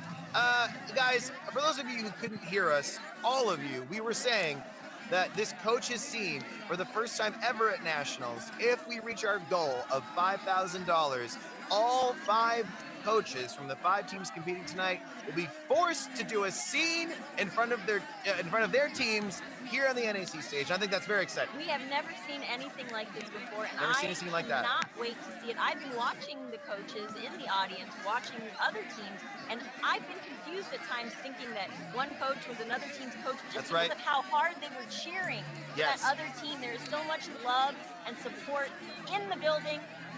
I want to see more of it on I stage. saw at least one of the coaches running through and taking out people's wallets and shredding their credit cards so that they wouldn't have to do this. They're very excited to support the games. This money all goes towards the charity of the Canadian Improv Games. You can get a tax-deductible receipt for it. It goes to help fund all of our programming, from our coaches to our volunteers, helping them with flights and helping them teach your kids and helping us to give new resources to teachers who are teaching these kids through the Canadian Improv Games. Yes, because we want to bring this experience to as many people as might benefit from it. So we need... Before we go to Zach at the Knack, which I think is happening soon, we have 3 online shout-outs that we're paid for. Yeah, and we're going to read those out really quickly. Online, we have from Mama Pippa, WGG Volunteers, which I understand is an acronym for Wait or Wales Take Grapes. Another online shout-out. Congratulations to Aiden, the new team captain of the CCVI Rogues for 25-26. That's from Dan and Christina. What a way to find out! Woo, thank you, Dan and Krista. Nice work, Dan and Krista. CIG Improv makes life so rich. Shout out to Jason and the GISS team from the Oh Scallywags on Salt Spring Island. That's from Anonymous, but it sounds like it comes from Pirates. Sounds like it's from the Oh Scallywags. Ladies and gentlemen, let's show it to Zach and the Knack! Sorry, we are back with Zach at the Knack. We got some players coming off, but we're about to go in right away. Ladies and gentlemen, may I introduce you to Finals Night? Okay, who do we got here? I'm Nick from the Checkmates from Regina, Saskatchewan. I want to shout out my beautiful girlfriend, Jamie Kellen, back at home. I love you so much. Yeah! Bring it home. Yeah, we're bringing it home, bringing it home. All right, we're going over here. We got a lot of people here. Ladies and gentlemen, there is not an empty seat in the house. But right now there is, because everybody's getting what's in the box. Yeah! Give me a word. I love CIG! You love CIG! CIG! Go! We're having so much fun. Oh. Yeah! Very nice. Who else should we talk to? We're having lots of... Exactly! Yeah! Let's go find somebody who knows my name. And don't forget, we got these awesome t-shirts. We got these awesome designs. And we can't forget, we got those awesome hats. Oh, upside down. Who do we got here? I'm Shallon. I'm a chaperone with Eastside Secondary School. Okay. Ravens, go Ravens! Shout out the chaperones. Shout out the chaperones. Do you know my name? No, sir, I do not. You are? My name's Zach. Hi, Zach. Pleased to meet you. Nice to meet you. And I want to give you a quick thing. What's that, dear? A limited edition Zach at the Knack sticker. Thank you. I will wear it with pride, Zach. Thank you. Take care. Enjoy the show. All right. Who else should we go talk to? We got lots of people. Let's take a look.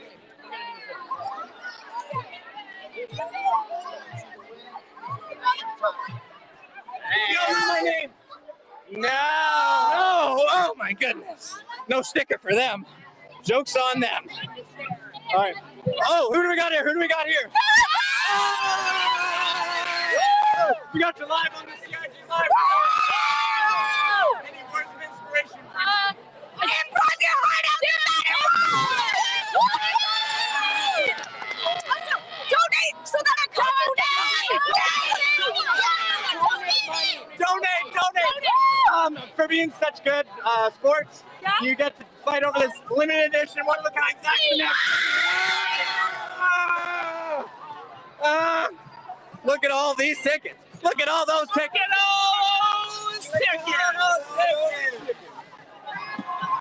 Oh, this is it, ladies and gentlemen. This is what it is all about. We got someone else doing some filming. Oh, yeah. You're good. Getting that beat roll. What's your name, good sir? I'm Jacob. Jacob? Yeah. Nice. I'm Zach. Zach at the Knack. Are you familiar? Yeah. I was in your class yesterday. Oh, and what did you learn? I learned that no matter what the character is, if it is sincere, it's good. It's good. Yeah, sincerity is great. Have a limited edition of the Zach at the Knack sticker. Thank you so much. Enjoy it, buddy. Enjoy it. Okay. We are jam-packed here, ladies and gentlemen. Jam-packed. We got Kez here with Cam. Yeah, Kez with Cam. That's right. Give us three reasons we should go to camp.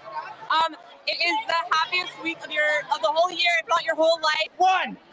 You learn so many broad things about improv and performing. Two. And the love and community is unmatched. Three. Thank you, guys. We hope to see you all at camp. If we're not going to see you here at nationals, if we're not going to see you in some regional tournaments, we're going to see you at improv camp all the way in the West Coast. And then for the East Coast, we got good old improv me, improv you. You look like you want to get interviewed. Oh, we got two people. We got two. Who do we got? And Leila. And GISS. GISS. GISS. Y'all are performing tonight, right? Yeah. How's the stage? How does it feel to be on stage, representing your school, representing a small island in BC? What island? Salt Spring Island! Salt Spring! Oh, for being here. Can you hold this for a second? Yeah. For being such good sports, I'm going to give each of you a limited edition Back to the Max sticker. One of a kind, one of a kind. One last word of inspiration. Power! Let's have a good time! Yeah, let's have a good time. We got a lot of tickets here. We got the live stream going for CIG National Finals. Are we hoping it's going to be a good box? Oh yeah. What do we think? Oh, of course we know it's going to be a good box. We saw a record player already. Oh, would you take the box or the record player? Record player. Okay. Record player. And if the record player gets taken, what are you hoping the box theme is? Music theme. Music theme? Okay. Well, because they're so good, I think this is the very last of the first run Zach at the Knack sticker. Ladies and gentlemen, no more. This is the last one. And who? Thank you. Who do I have here? Gail, I'm weird. I'm Sophie. Nice. Well, here you go. This is the last sticker of Zach at the Knack. Have a great. One word of inspiration. Have fun. Yeah, that was two, but that's okay. Woo! All right. It is hot on this stage, ladies and gentlemen. Hello, what are we hoping to win? What are we hoping to win? I don't really know. Everything. Everything. We got the.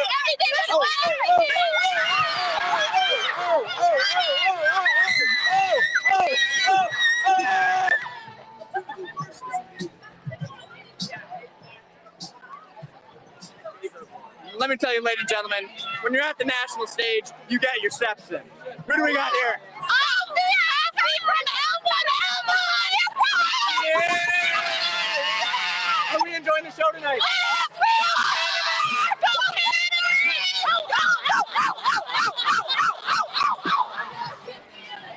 Well, there you go. Oh my goodness, look at all of these tickets. Look at all of those tickets and tickets. Who do we got here? We're going to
got your hands together.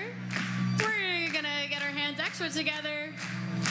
I'd like to introduce you to our refs tonight. It's Glennis, Chloe, Lucas, and Emma Sanford.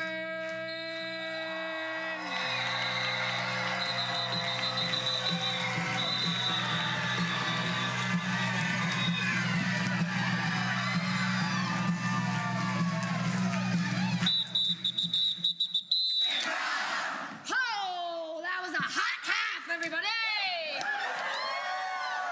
Thank you to every single person who's donated, who's helped by purchasing box tickets, by purchasing merch, by getting some concessions. Every single part and every single dollar that you give to us goes directly back into our programming, and we couldn't be more thankful. So give yourselves a big round of applause!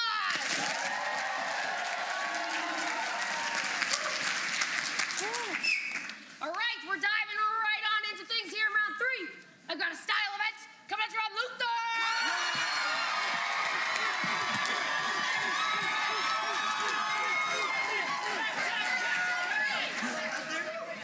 Yo, yo, yo, I'm Nick from the Checkmate Show, and for our style event, we're doing the style of a boy band music video. With conventions such as song parody, live accompaniment, and improvised lyrics and choreo. Our ask for is a pet peeve. Wait. Such as? Dirty toes or doesn't make the bed. All right.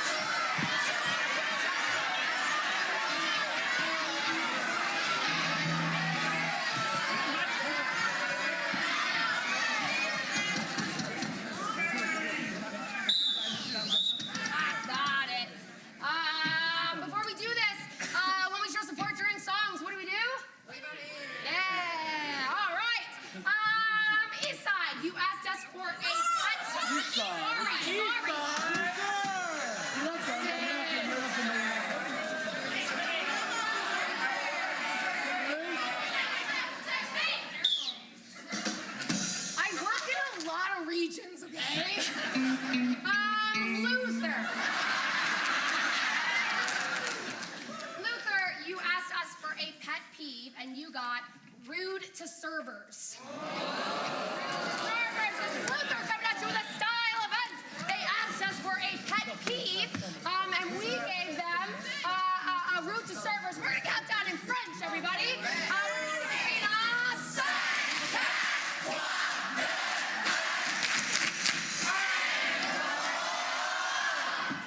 I've been waiting for like 30 minutes for my Nando's. Where's my Nando's? Where's my Nando's?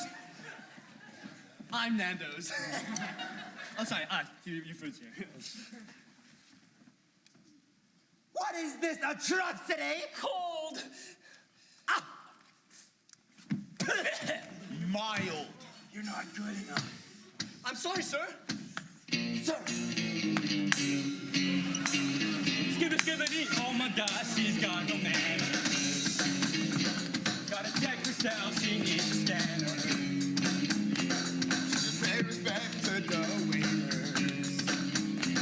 She's gotta be nice, gotta lower her standards. Yeah, she's super rude. Yeah, always in a mood. Yeah, now she gonna spit in her food. Yeah, she acts like a prude. Yeah, she's so rude. Yeah, always so rude. Yeah, keep me in a mood. Yeah, I'm looking nice. Please have some respect. Breaking news!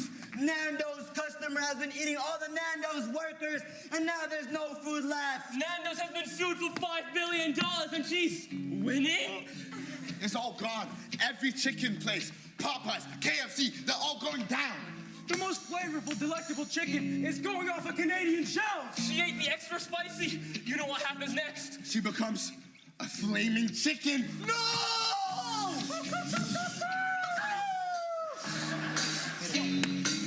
Now my wife's a chicken.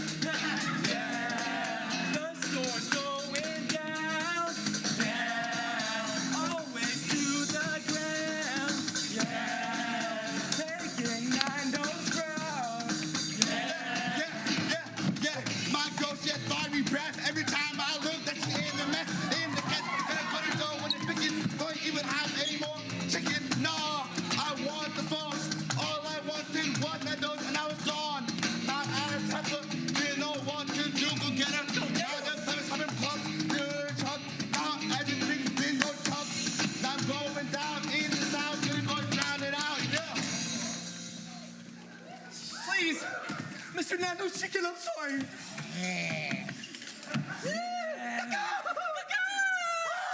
You ate all of our people! And now you're going to pay.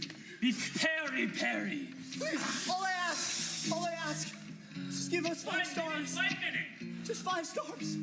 5 stars? You think you deserve 5 stars? How about we give you 5 bars?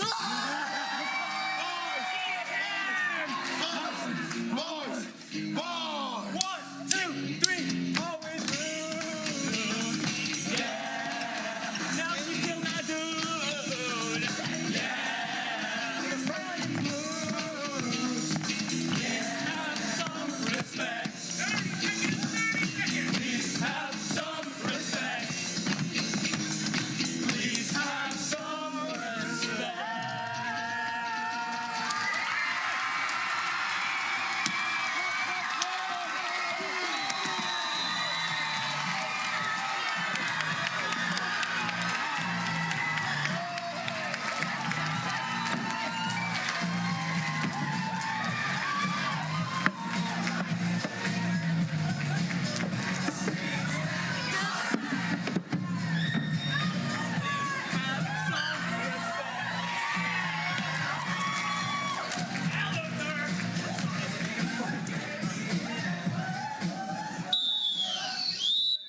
All right, my friends, I have another shout-out for ya. Ooh, from Jennifer, Glenn, and Kai. Way to go, Ainley. Best scenes ever.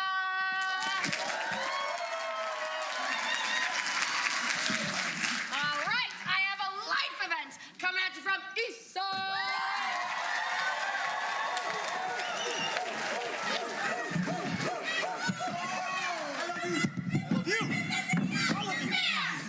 All these teams. Hi, I'm Katie from Eastside's improv team. And today for our life event, we are asking you, our fantastic audience, for a decision that needs to be made. Such as... Picking a movie. Or... Should we sell the car?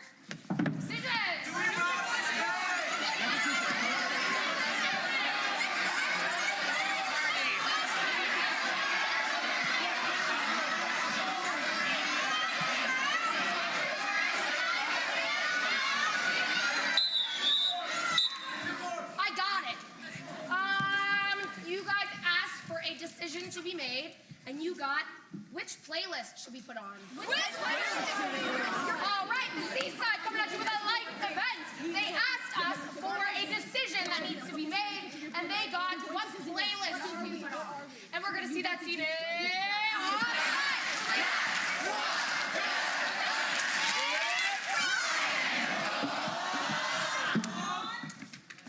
I'm so excited to go on our trip to Disney World. I mean, I didn't really want to go, but it makes you happy, and so I'm happy about it. Oh my God, I am so excited. I have wanted to go to Disney World forever, but you know what I'm most excited about? The playlist that we're gonna play on the way there. I love you, little sis. Yeah, so I've queued up some metal, and I've queued up some, just like instrumental rock, that sort of thing, you know? Maybe some Instrumental Slipknot. rock. That sounds like so much fun. Yeah. What's wrong? What's wrong? Nothing is wrong. I would love to spend all of our time driving up to Florida, listening to screaming men in my ears. I'm glad you think so. It's a long drive, and you know how I am in car rides. And I thought maybe like my favorite kind of music could really take my mind off of all the things about cars that make me uncomfortable, like the tightness and the long, and it's just so long and tight, and it makes me really uncomfortable. Really uncomfortable. You know what makes me uncomfortable?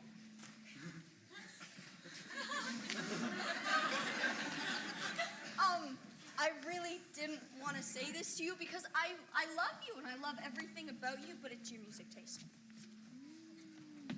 Okay, well, it's not a big deal. What do you want to listen to? I don't know, something like the new stuff. Sabrina Carpenter, Olivia Rodrigo, maybe some Taylor Swift along the way. It'd be amazing. I mean, at least it's not any of those Disney songs. Disney songs, yeah, those suck. I wouldn't want to listen to anything from like Encanto or Mulan or anything. Well, you know, me going to Disney World is already a huge sacrifice. You know how I am with mascots. They terrify me. Like, a lot. The last time I saw one, I was breaking down in tears. So I feel like the least you could do for me is just some music that'll make the whole experience a little less traumatic, you know? Less traumatic? We're going to Disneyland. How is that a traumatic experience? I mean, I know you're afraid of mascots. I am very aware of that.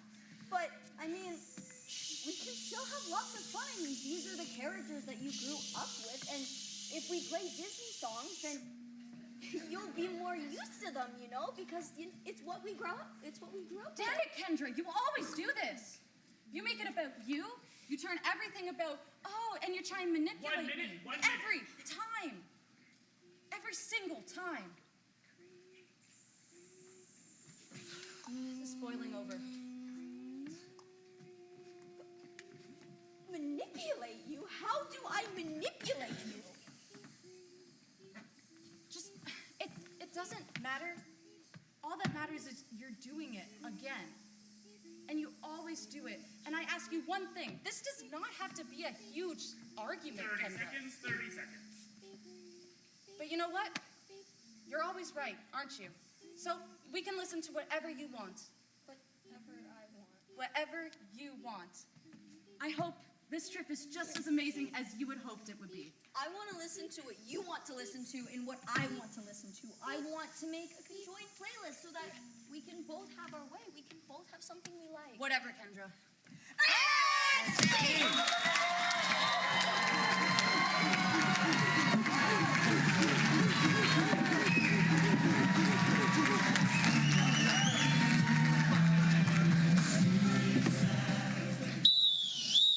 I'll tell you, live stream is popping up. I got a lot of shout outs, honey. All right, here we go.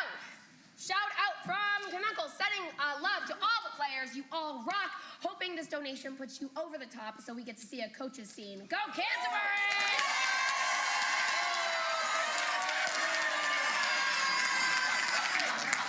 Next up, this one's coming from Rockridge. Shout out to all the finalists. You all rock!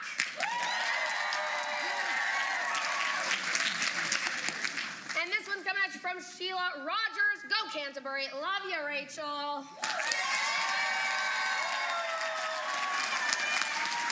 We have a story event from Canterbury.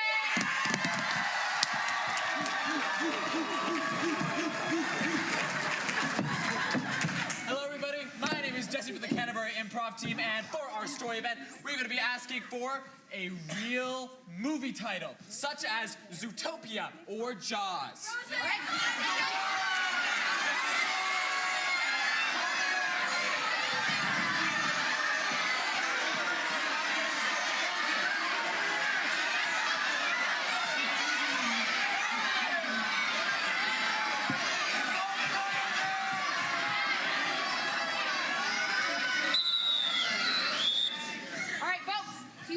For a real movie title, you got The Dark Knight. The Dark Knight. Canterbury coming at you with a story event. They asked us for the title of a real movie, and they got The Dark Knight.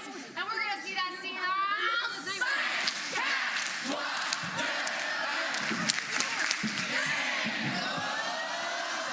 Daytona Castle, the biggest, the brightest castle in all of the land.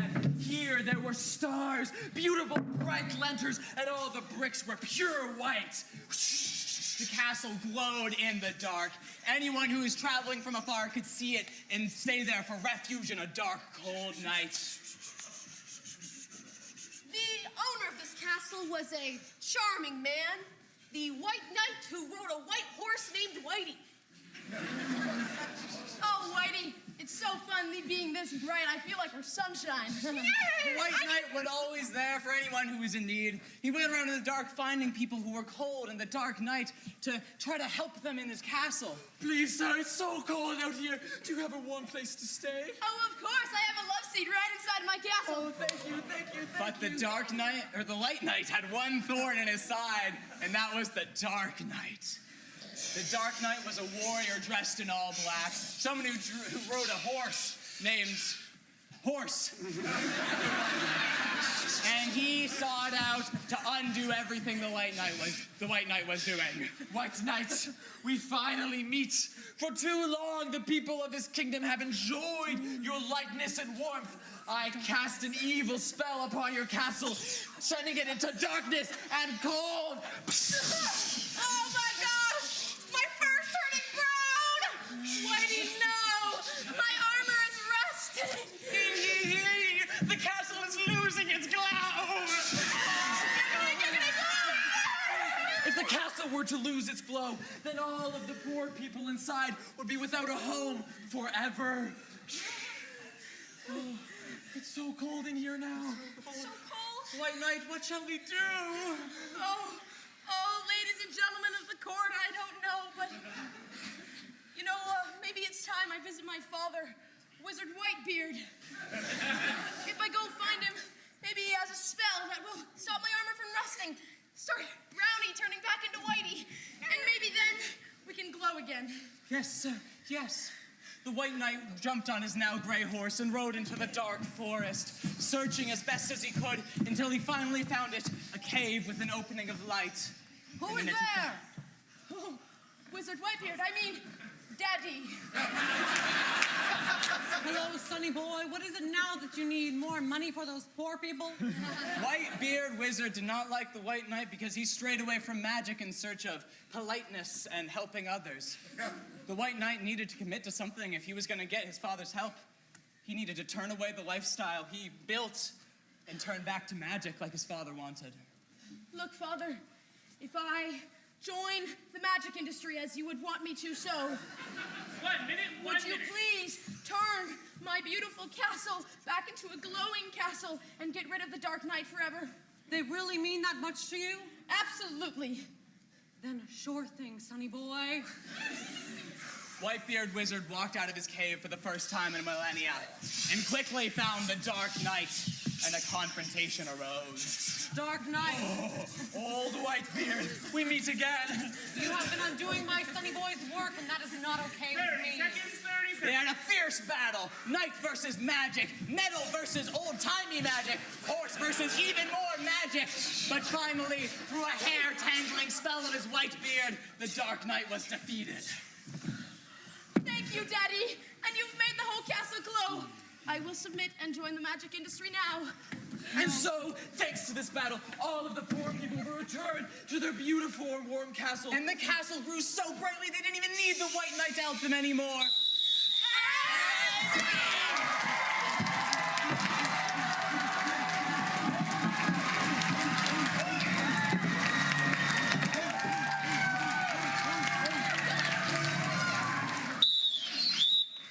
Got another shout out for you. This one's coming at you from K-Tal. Be sure to check out the after party at the dumpster out back. Al said you should probably miss it. Shrug emoji. But then there's this one, which seems a little bit kind of counterintuitive, but this one's from Jimmy 1999. Alumni after party at Darcy McGee's. Al says you should come. No, really, Jimmy will be there, but Miss K says hi.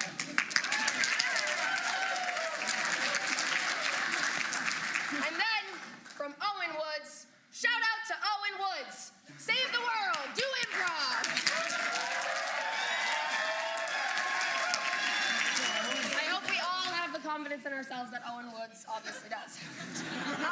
Next up, we have a life event coming at you from GISS.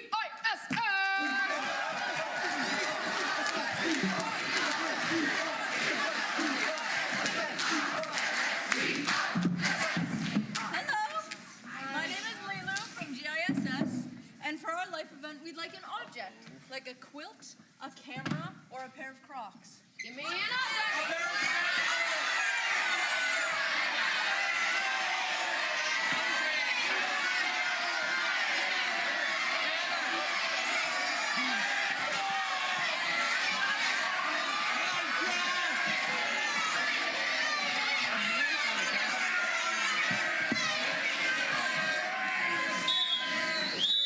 All right, folks, you asked us for an object. You got a fishbowl. Yeah! All right, this is GISS coming at you with a life event. They asked us for an object, and they got the object of a fishbowl. And we're gonna see that scene.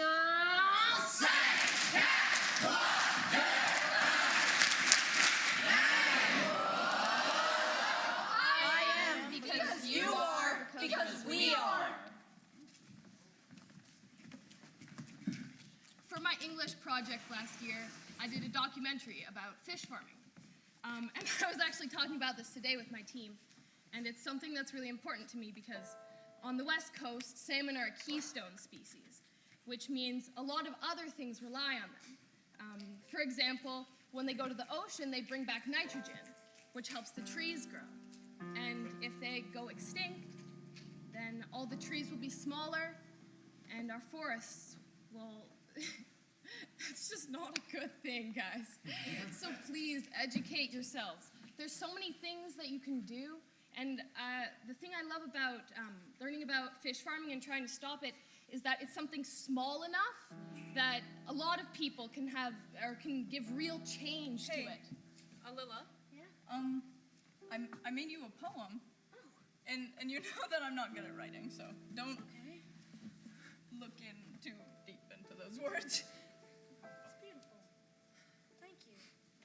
I mean, I know how hard it is to say what you're wanting to say in words that make sense or can sound pretty to others. I get the pressure. I really, really do. Lately, I've been discovering more and more about my autism, and a lot of things are very tricky for me to do, like breaking away from routine. Doing something new that I've never done before is very hard. And in these past couple of days, I've been doing a lot of new things. I feel like we've all been thinking too much.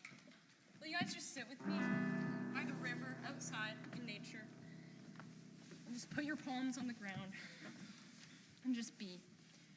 Without any other pressure, just be here. And really, we did this yesterday. We went out to the Rideau Canal, and we have a thing in our team where we got Terry Fox loonies. And it was something to symbolize sacrifice, because at one point during this trip, we all threw them away. And together, we all threw them in the river, and then we all dipped our faces in the river, and it was freezing. There was literally snow on the ground, but it was something that unified us together, because pain has a crystallizing effect. That's something that our coach talks about. And it really does. And the most personal is the most universal. All of our stories we hold so near and dear to our own hearts.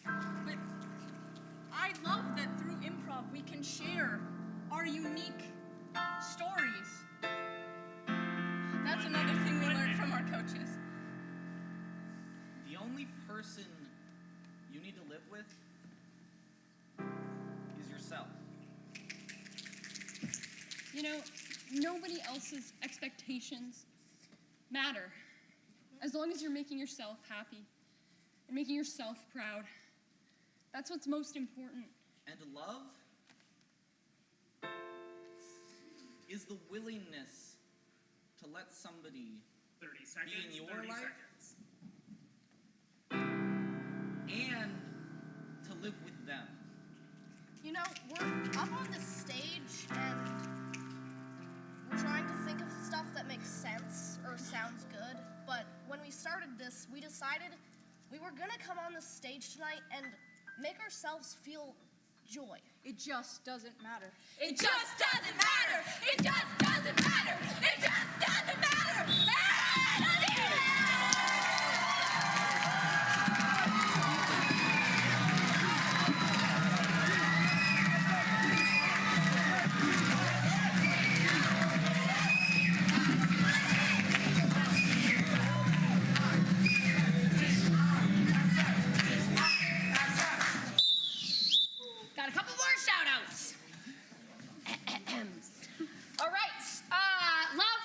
Newfoundland, and good luck to all our friends coast to coast. We wish we could be there for you. It's Noah and Isaac from the Battle Dog.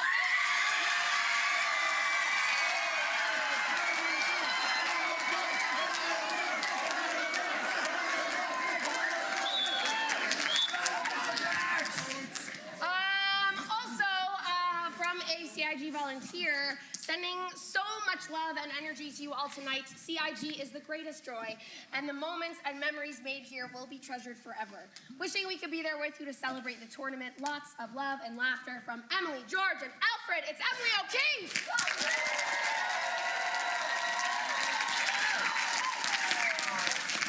And last, I've got such a great family here at CIG, hoping to start a new team at Sir Wilfrid Laurier High School in Ottawa next fall. One down, 49 new teams to go. Tim Hall!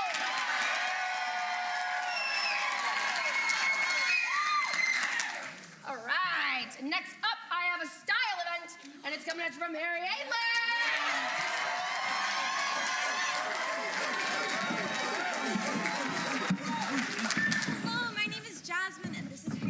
Today for our style event, we will be playing a scene in the style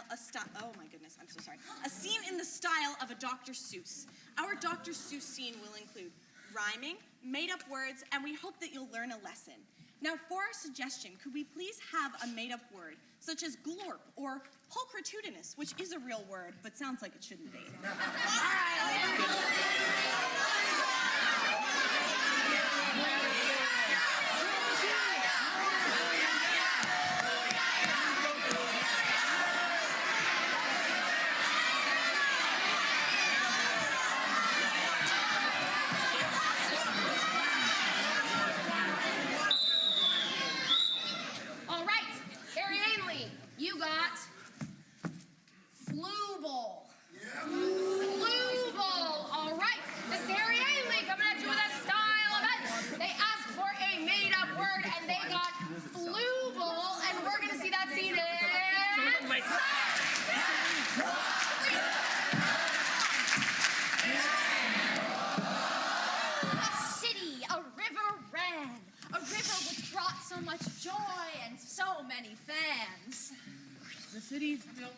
This river which provides water, gives the joy to so many lives. But something insidious crept into the stream. Something like the villain of your darkest dream. A strange old pathogen. A strange, weird pestilence. Something that wanted to feed, to grow, to gents. But this evil thing was no evil thing at all. It was a small little creature that creeped and crawled. This little thing, a little flu ball. It was sad, unlike the town, and so it started to fall. But when the first townsfolk drank it up with a gulp, suddenly his sadness was gone with the smoke.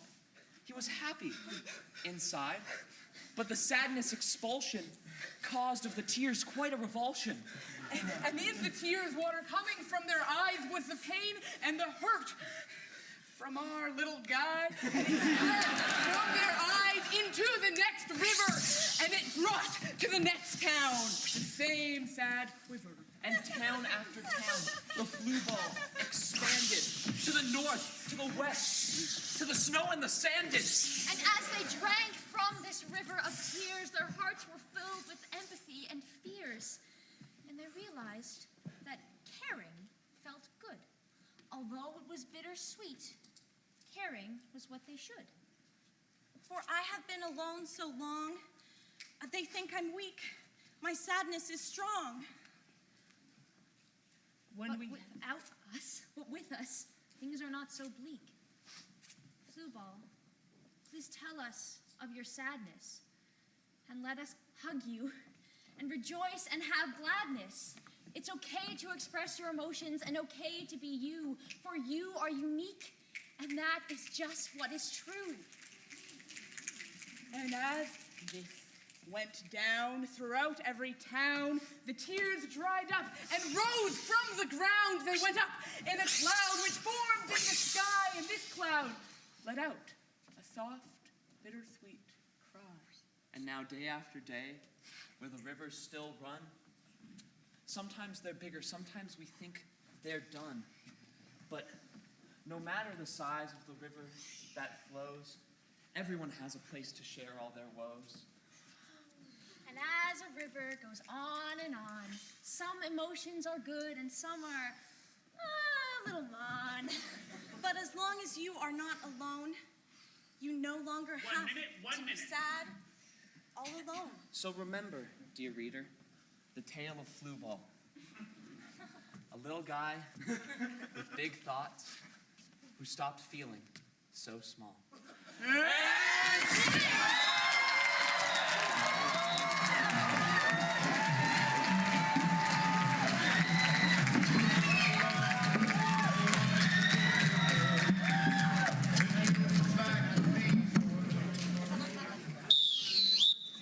I have another shout out.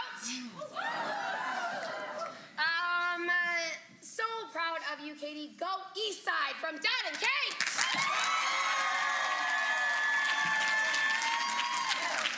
And my friends, that brings us to the end of round 3.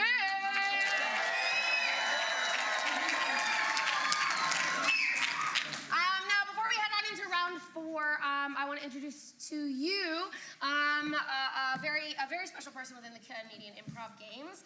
He's a big role model of mine and someone that I hope everybody can really enjoy hearing him talk today. Please give it up for Gary LaRose.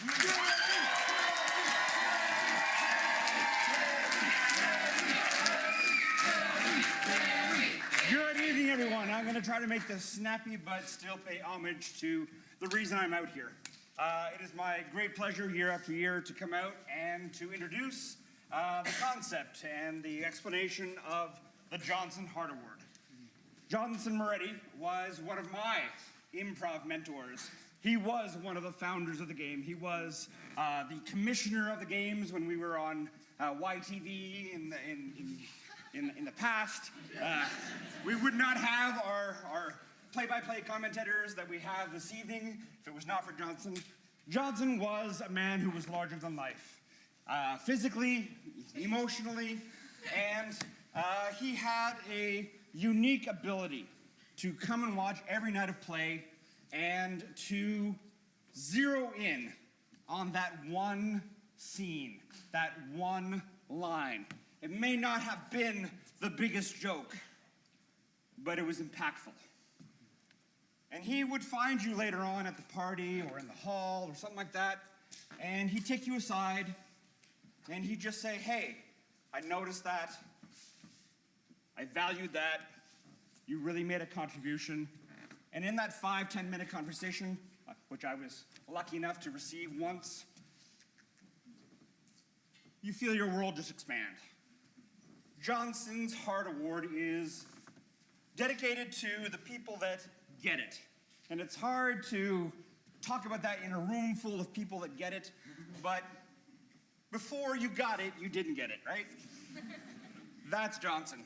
Johnson was introduced to the games, and when he was told what it was all about, he's like, nope. Improv, high school students doing this? No way. Then he came, he saw it, he got it.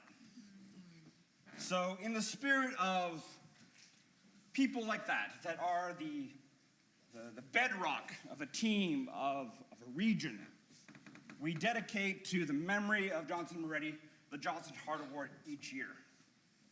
And I'm going to invite Ethan Coates from the Harry Ainley improv team to come up here and do something a little special and to talk to us about the 2 recipients of the Johnson Hart Award this year. Ethan.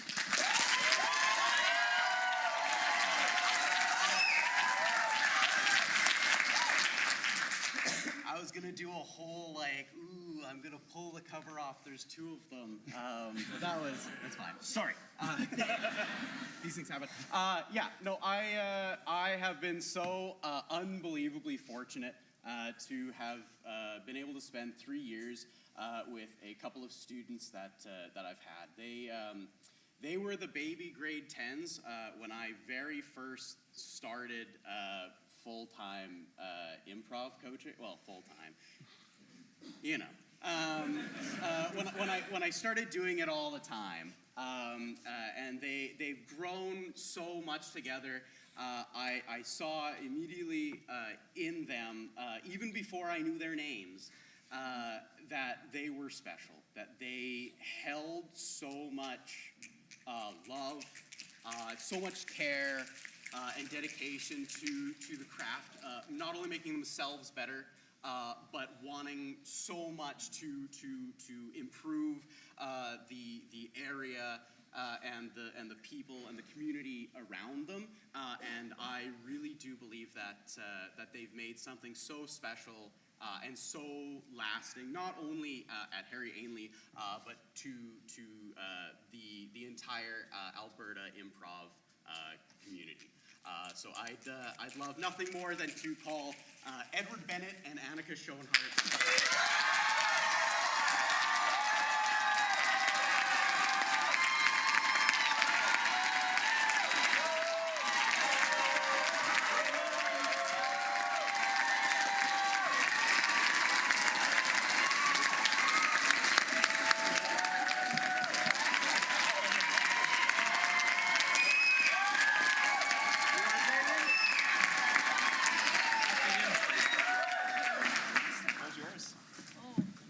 And all of a sudden, I'm bad at improv. I can go first. Yeah, you do that. Oh, okay. I met Annika 3 years ago, and we played on our CIG team, and I never thought I would be here with her. She has been there for me more than any other performer I've ever worked with. I have seen the worst out of her. I've seen the best out of her. And last night, we had a conversation that pretty much went just like this, and I want to say thank you for being there all these 3 years. Do you want the mic?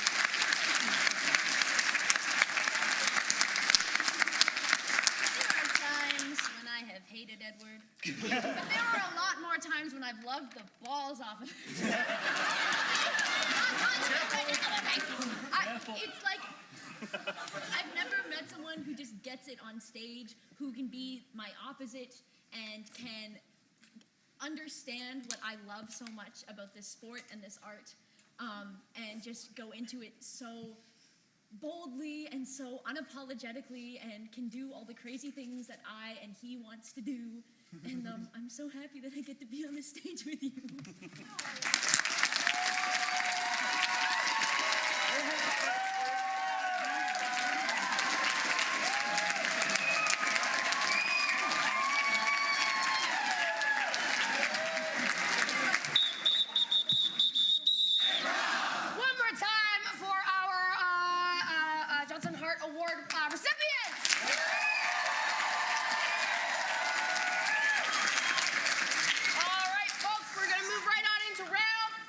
Starting with a style event, it's Eastside!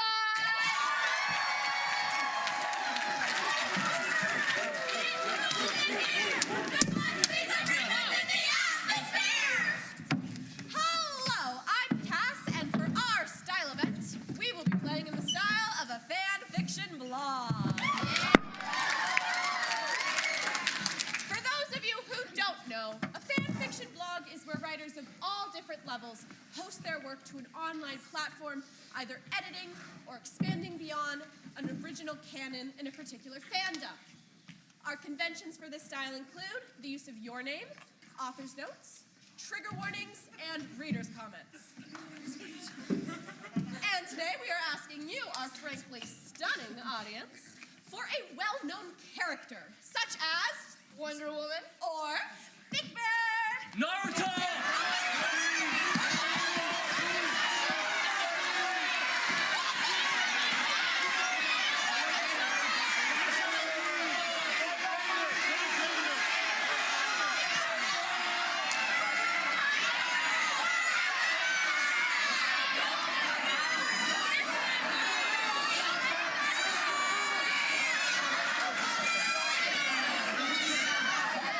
Steve!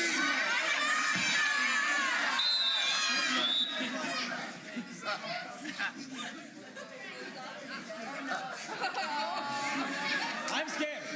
You guys put me in a really hard position.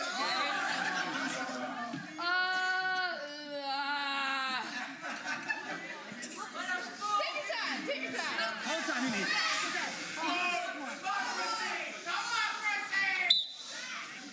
Listen, if you know, you get it, okay? Well, here we go. Folks, you asked for a well-known character. You got Frodo Baggins.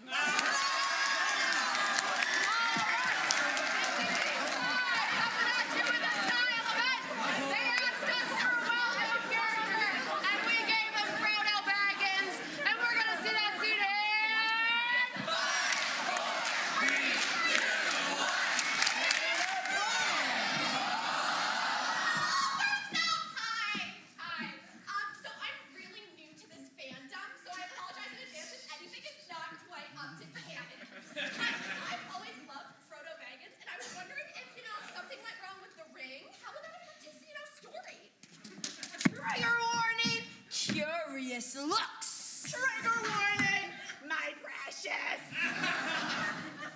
I am Frodo, and I am come to take the rings. I, Gandalf, there are no rings to take.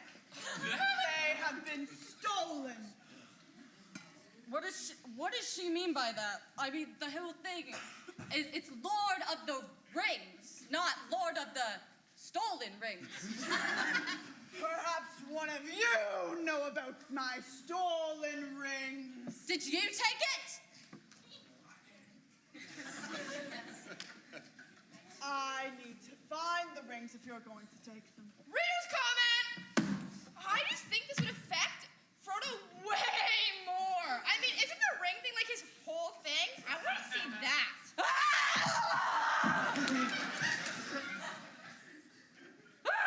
Office note, you know, as I'm writing this story, I kind of feel bland with just these two characters, so I'll give you a gift. You get a reader's insert. Who are you? Well, I'm your name. It seems to be the problem here. You seem to be quite dramatic. Someone has stolen the rings of power. I believe it's one of these suspicious-looking people. Can you help poor Frodo here? I've got beard stroking to do. Right. Well, I mean, they must be here somewhere. I mean, it's quite a big stadium. Reader's comment, I want to see your name be more invested in helping them. I mean, it's really hard putting myself in this when I have no reason to care. Someone cares about me. For the first time ever, your name wants to help me. I've never felt that before. I've been so lonely my whole life. Look, My precious! Smell it! I smell my precious in this room. And as I'm getting freaked out by this, I'm running high. Right behind him. You! I know you. You know where my precious is? Well, I was hoping you would tell me. Well, to be honest, I don't know. I smell it, though. I can sense it. 1 minute, 1 I can minute. sense And as it. I'm watching this interaction happen, I decide we need to get out of here. This does not feel safe. And I've never been in a situation like this, but I really want to follow you. Reader's comment!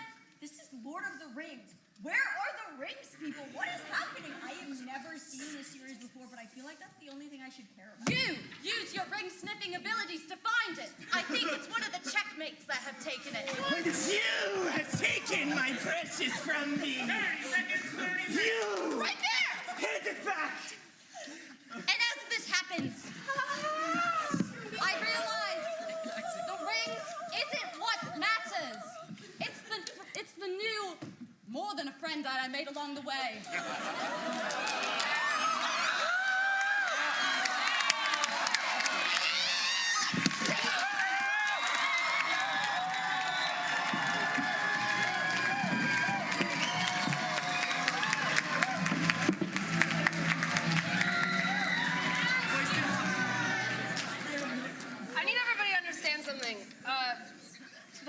pick an ask for from the audience is that if I hear the ask for, and I can think of at least 3 or 4 ways that could go in the first second that I hear it, that's how I know it's a good one. So when you tell me that your style event is a fanfic and I hear everything that was said, I'm going... There's so many ways this could go.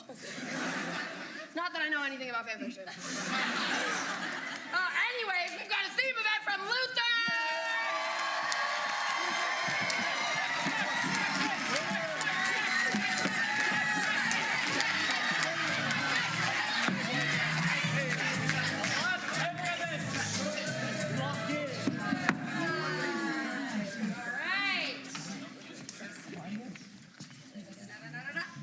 My friends, you got the theme of fish out of water.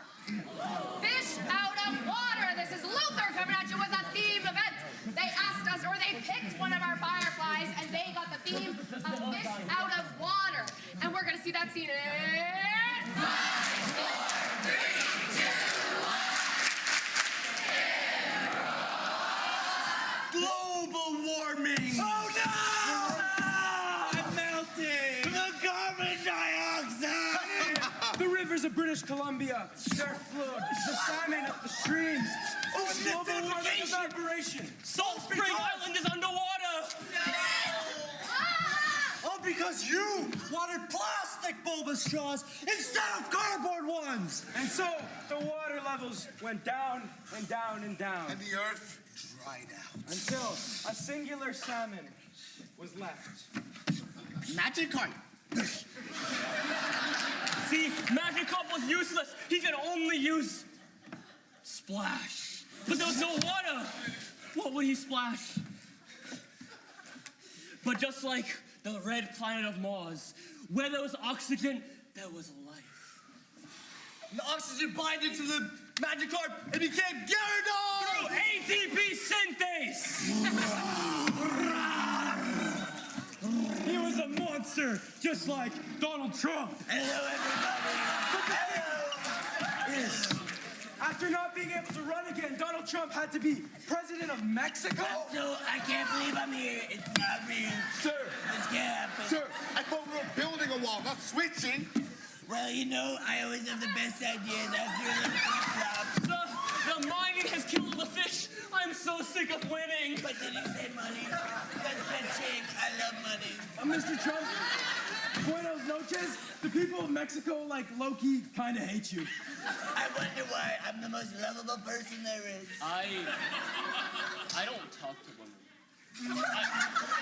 I don't know why. Being an immigrant too, while trying to talk to a woman, is rough. When English isn't your first language, and then you want to have all these experiences that all your friends have. It's hard, you know? Being a mix between 2 different sides, it feels hard to find a clique somewhere where you belong. Where's my home? No purpose. Dear Macbeth, I don't understand why you seem to fear things which do sound so fair in name. Are you fantastical, or are you just a little lonely? Honestly, as Surfer Macbeth, there's only so much I can do. Lady Macbeth is like mad crazy. You guys don't even understand. She's like trying to kill people. I keep telling him he's gonna leave her. She's not in it for the They will have blood. Blood will have blood. Crazy, I'm telling you. Yeah, you know, I think I gotta get like out of my home in Scottish California. But you see, before Scottish California, Macbeth needed surfing practice in the rivers of British Columbia. Yo, what's up, dude? Dude, that's so gnarly! All right, said you want some... And in the corner, the great, please do not swim sign. The waves were crazy in British Columbia! And Peter and his disciples sat inside of the boat as they were fishing. Peter, what are we gonna do? The storm is crazy! Where's Jesus? Now we hear no Jesus. Now it's only Poseidon, the god of the seas. And you, all of you have angered me. All of you drinking water, putting plastic in the water, killing my precious turtles. What are you doing? Poseidon! I am Moses. I will cross the sea. My godly strength. Oh no!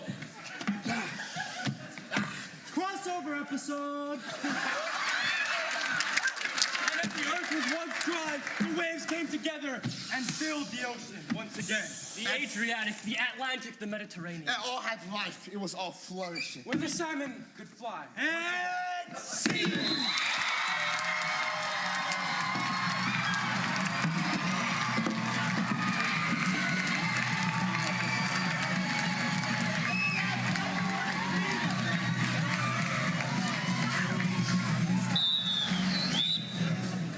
I have another shout out for you folks. This one says, I was so lucky to perform at Nationals last year with Eastside. Shout out to them. Love from Finman. Again.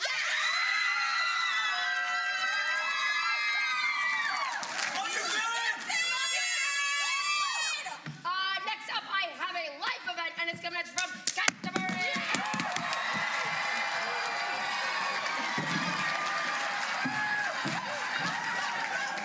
Hi, I'm Sam, and I'm barely holding it together. For our life event, we need a real song lyric, such as "Party Like It's 1989" or "Too Sweet." Give me some songs.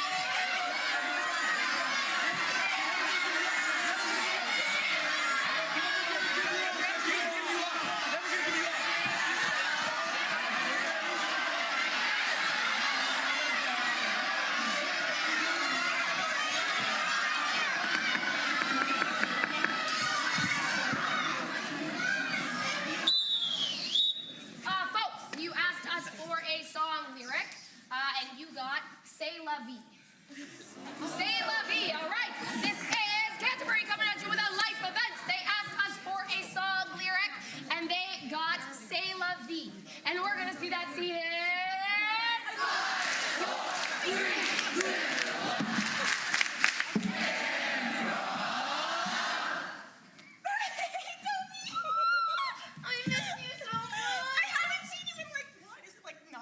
No, I know. National Finals was so long ago.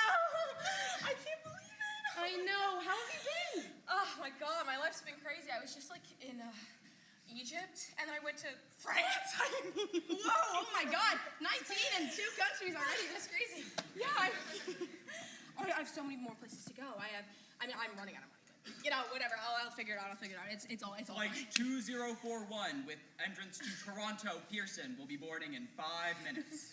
Okay, we should probably get out of this area. But hey, wait, why don't we stay and watch the planes fly? Sure. Yeah. Okay. Jada, you said you were running out of money. Now I know you like to travel, but you didn't think about saving anything? I mean, I did. My parents gave me like a couple $100, I think.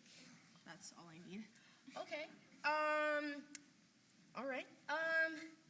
Okay, well, what about tuition?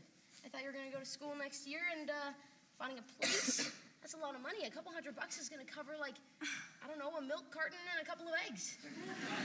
Yeah,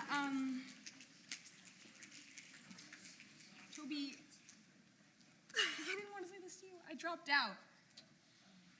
You what? I dropped out. I was just thinking, like, when I was in Egypt, I was just looking at everything in front of me. And it was so beautiful. And I just want to do it forever. Just travel. I can see so much. And then, you know, later on I can settle down and maybe go back to school. But I just think that this is what's calling me.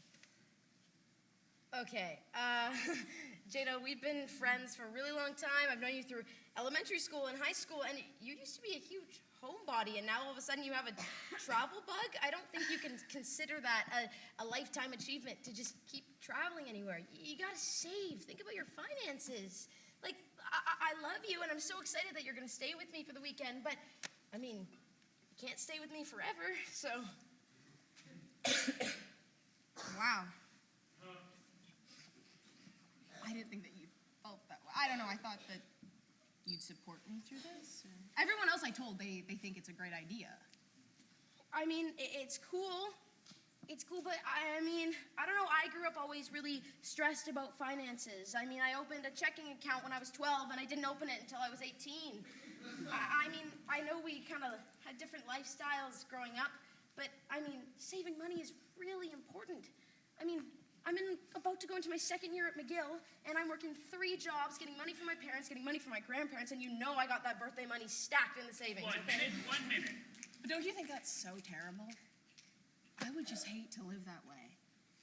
It's so much fun. I just want to have fun. I'm young. We're young. We should have fun. We can travel together. Come on, Toby. I don't want to travel together. I want to go to school and learn at my biology degree, and I want to stay. Okay, you can do whatever you want, and you can travel, but I can't live like that. I don't want to go to Egypt. I don't want to go to France. Last 30 call seconds, for flight 30 seconds. 2041 with service to Toronto Pearson will be boarding. It's the last call. Sorry about that. Toby, you're the only person who I've had my whole life. You're the only person who I really care about.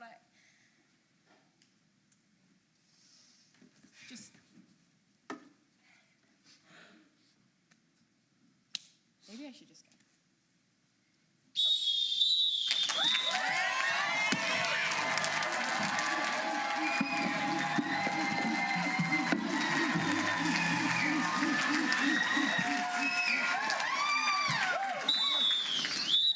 I have a theme event from GISS!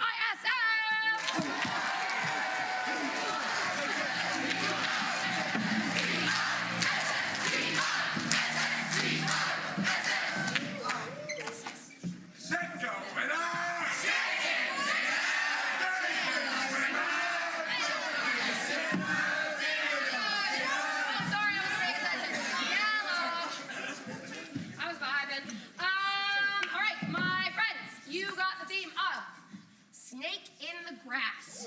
Snake in the grass. This is GISS coming at you with a theme event. They picked our yellow fireflies, and they got the theme of snake in the grass. And we're going to do that scene in 5, 4, 3, 2, 1. I am a slithery snake. Hear me roar!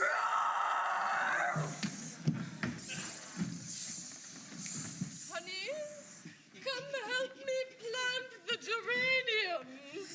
Yes, Mummy. You are gonna have to be the one to actually put it in the dirt because I won't let my sharp nails get dirty. Okay, Mummy. Go ahead. Are you scared or something of doing it wrong?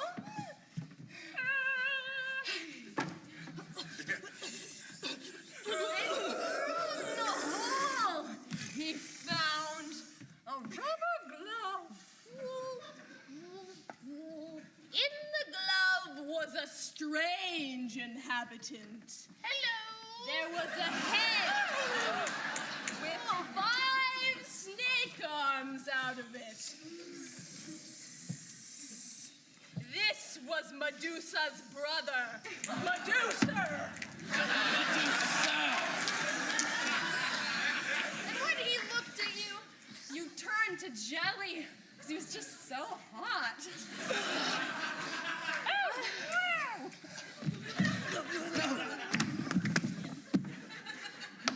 How could you do this to me? My one daughter has been Medused! I met you so long ago, and we made a pact, and you broke it. One day I'll get you back. One day I'll get you back. One day I'll get you back.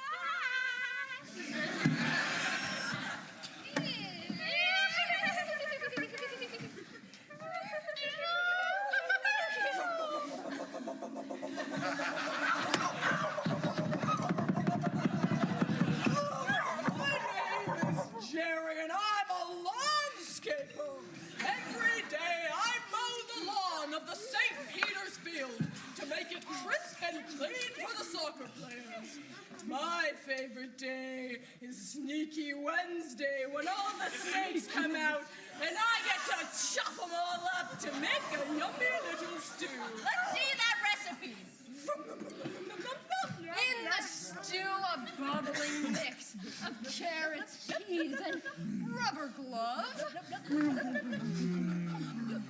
Every time I take a sip, it goes down my intestines. A very snake-like figure.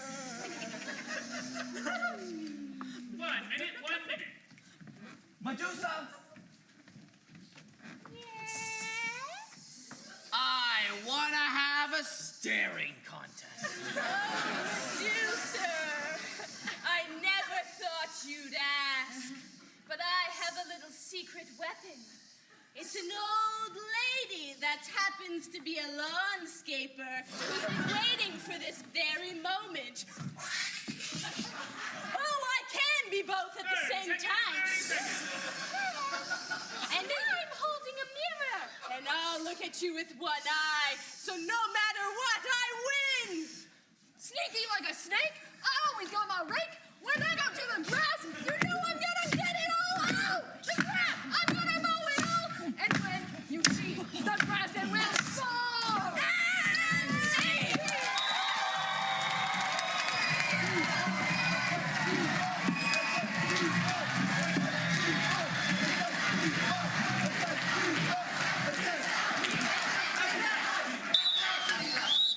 I have a story event from Harry Handley!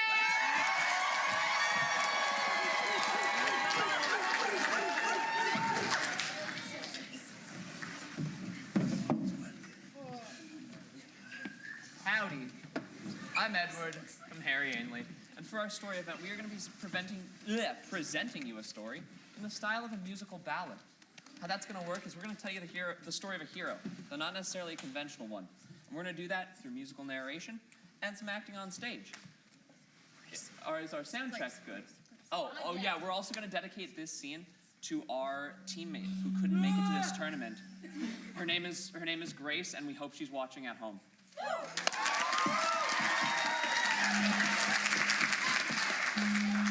Now for our ask for, assuming the sound check's done.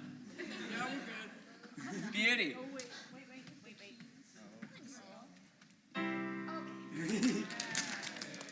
All right.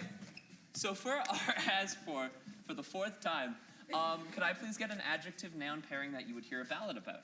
Like the Ballad of the Misty Eyes or the Ballad of the Faded Flag. Give me some. Ballad of Flag Baker's Delight!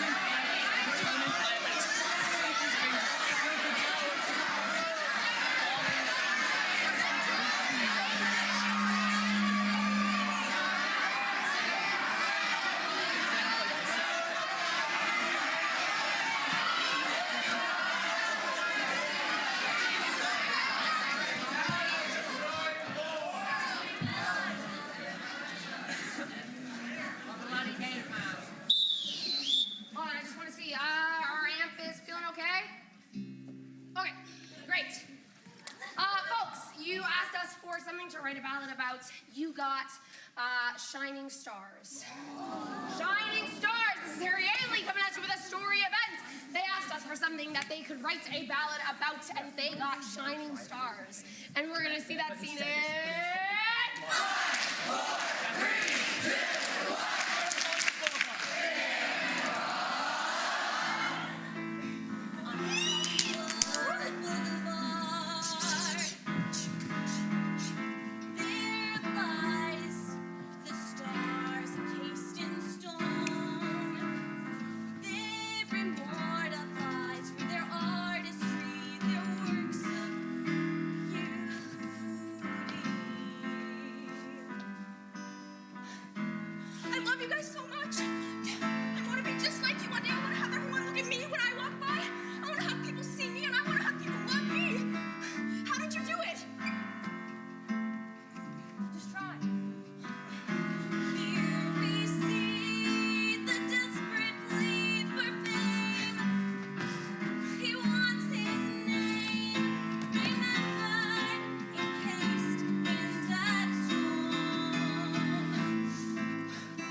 I just want people to love me.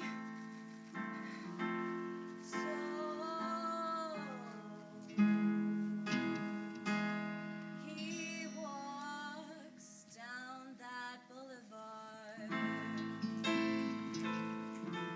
but his hopes aren't the same. He walks down that boulevard, but now instead of questing for fame, he will burn it all down. They'll remember him then, not for the beauty, but everything he'll tear asunder in the end. What did you deserve to lie? Don't!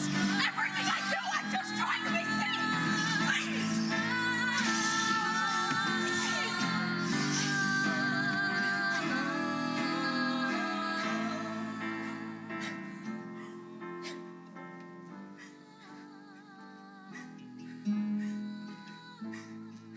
You okay?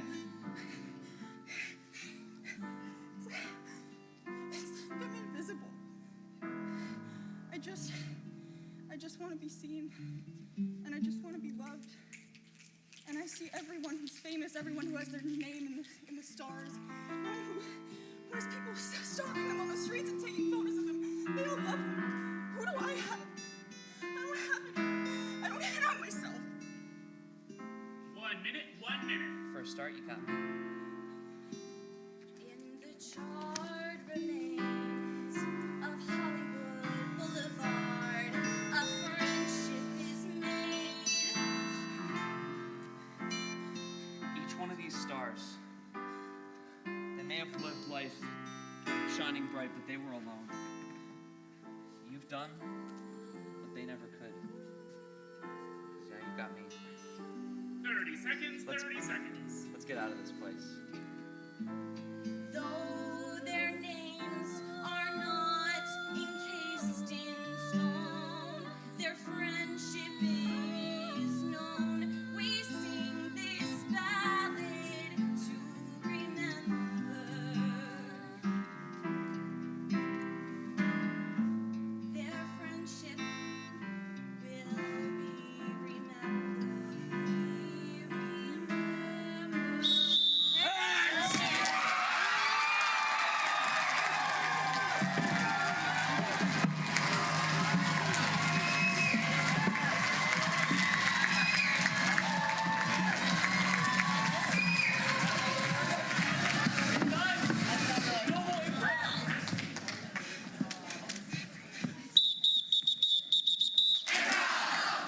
Now, usually I would do a thing, and I'd like do this, and I'd spin in a circle. But there's one more event. We hit the target, so next up, we're gonna see...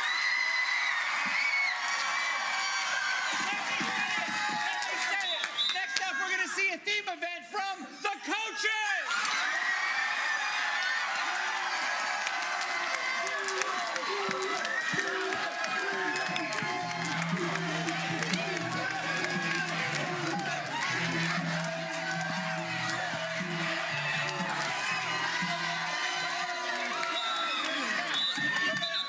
We're gonna get into overtime if we don't take care of this. So, where's our theme? I have a theme, and you have 2 minutes for your theme.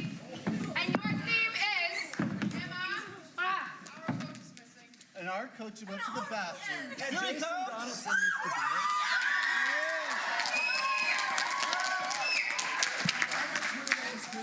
All right, come on, man. One clap. Okay. Can we just clap? Here we go. Guys, we made a lot of money. Let's not squander it on overtime charges. All right, folks, you have 2 minutes on the clock. That'll be your timekeeper. Your theme is busy as a bee. Busy as a bee. This is the coaches of some of the teams this week. They got the theme of busy as a bee. And we're going to see that again.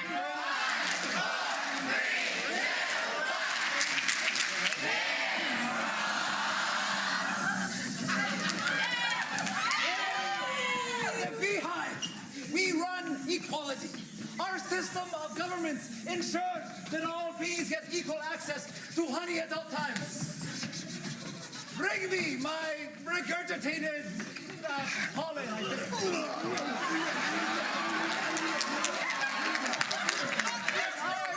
Mr. West! Yes. I came here to the improv games and my report cards are due Tuesday morning and I don't have time. You're not the only one, Miss Bo. There's no time to get this stuff done. You've only been given an extension on our report cards. With this frustration, the exoskeleton grew into a thorax, whereupon a stinger started. Hello, sorry, you're asking for an extension on your report card? That's impossible. A really good excuse. A good excuse like what? I think we have till June, don't we? There's no real due date anymore. No one really reads them anyway. That stings. In a factory. A factory. Hammer. We're not making our quota. So we're gonna I got a double hammer. Sorry guys. We're gonna replace you with robots. I'm really sorry. Yeah, automation, it's time. Sorry. You lost the vision. You just don't understand the plight of the little guy. We've been working together, year in, year out, pollinating. Can we get the robots? I'm tired of Jack Busy Bee. And the robots. Guys, there's too many tickets bought for West of the Block. We have to rip all these tickets now. We only have like a couple minutes. This week. I have a blue ticket. We'll write your report cards using nothing but puke emojis. Little bee puke emojis. And the more.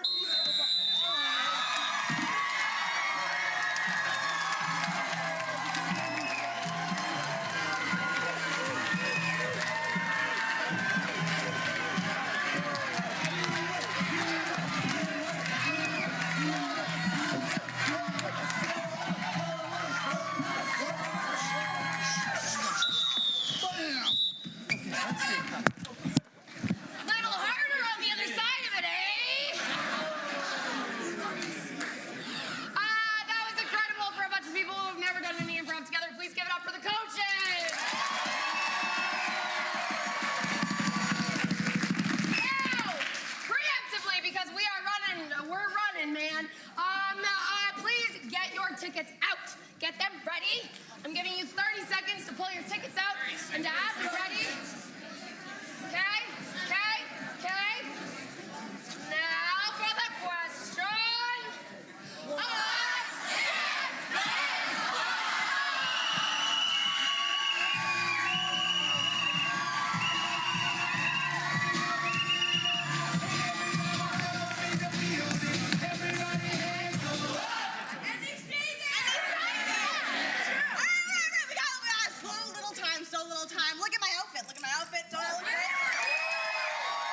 would love the record player.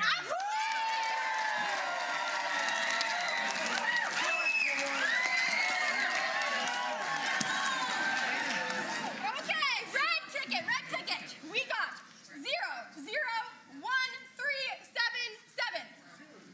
That is 00137. Yeah.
He bought the entire last roll of Miss Peters, 2 tickets to Summer Maze Days for you to pick up. We'll have it backstage for you. Absolutely.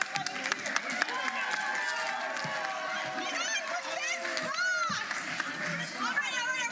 So the theme of the box tonight, I want you all to cover your eyes like this. Because tonight's theme is Bird Box! I love that! All right. So, of course, Bird Box. You have to stay like... Bird Box. Open your eyes. Bird Box, you can't have Bird Box without Bird House! Woo! What about 2 bird houses? We eat birds sometimes, so here's a book of recipes.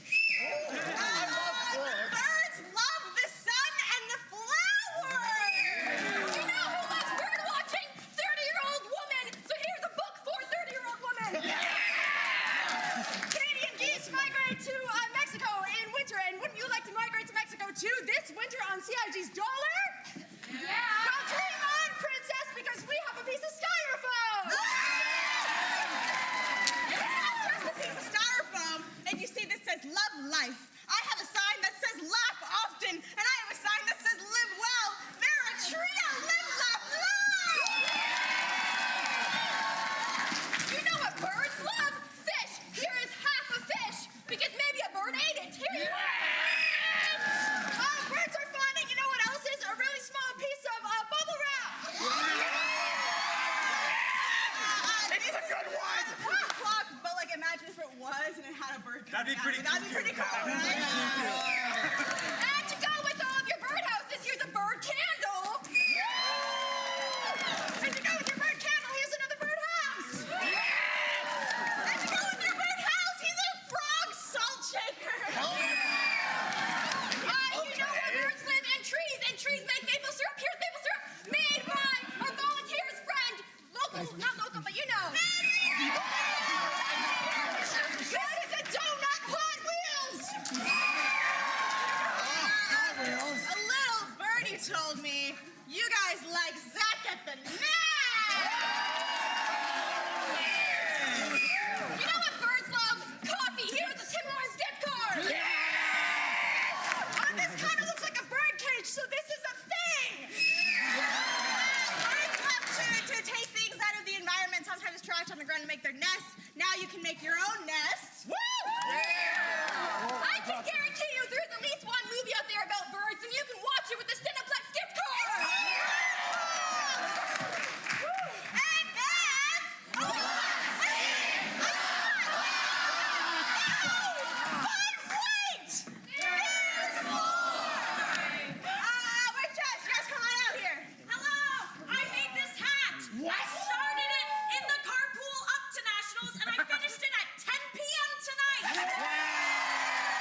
Give it up for what's the box?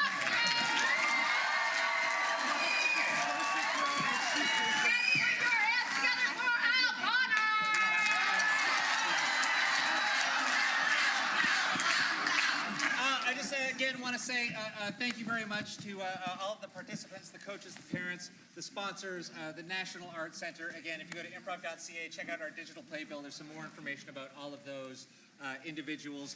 Again, before we read out the scores, and as soon as they show up there, I do want to say we are getting real close to overtime, and all that cool fundraising that we did might go into overtime costs. So when the show is over, I would greatly appreciate it if we say all of our hugs and goodbyes out in the lobby, and if the teams get backstage, you'll all be able to reunite really shortly so that because, you know, it's late. The other thing I want to say before we wrap up this season, let's do this first. Okay. Yes. Okay. So because we are short on time, and because when it comes to the scores, you often hear the referee race through everything. These scores will be posted at improv.ca/scoreboard. You can find them there. So I'm going to cut to the chase, and we're going to start reading totals out. When I read the school's name, when I announce your name, you're welcome to come up, take a bow, and we will celebrate your achievement here at the national tournament. All right? So here we go. In 4th place, spoiler alert, with a score of 1,137, please put your hands together for GISS!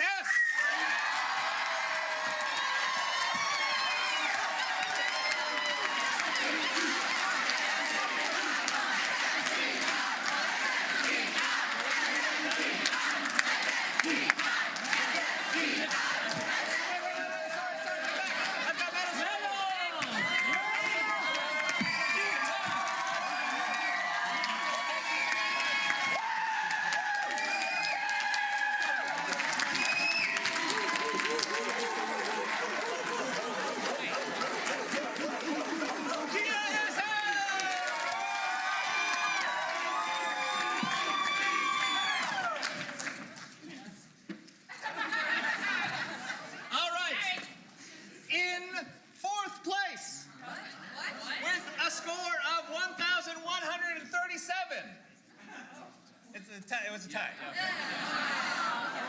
Please welcome to the stage, Esau!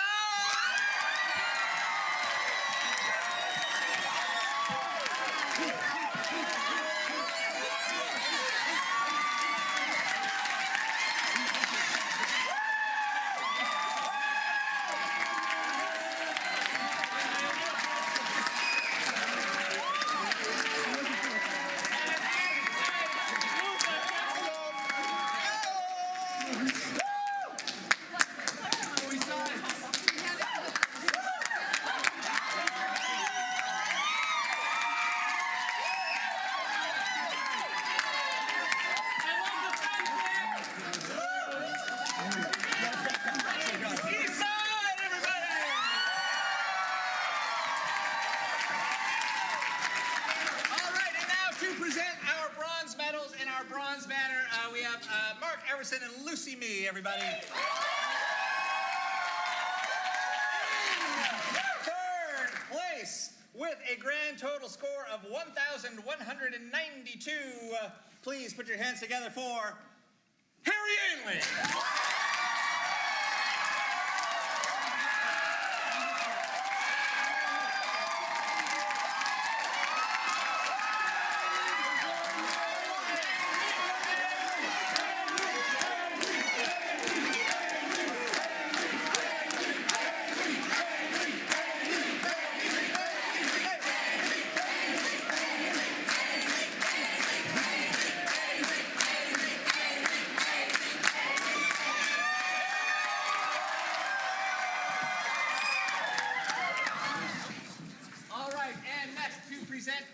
Silver medals and the silver banner, we have Spencer Dunn and Gary Rowe.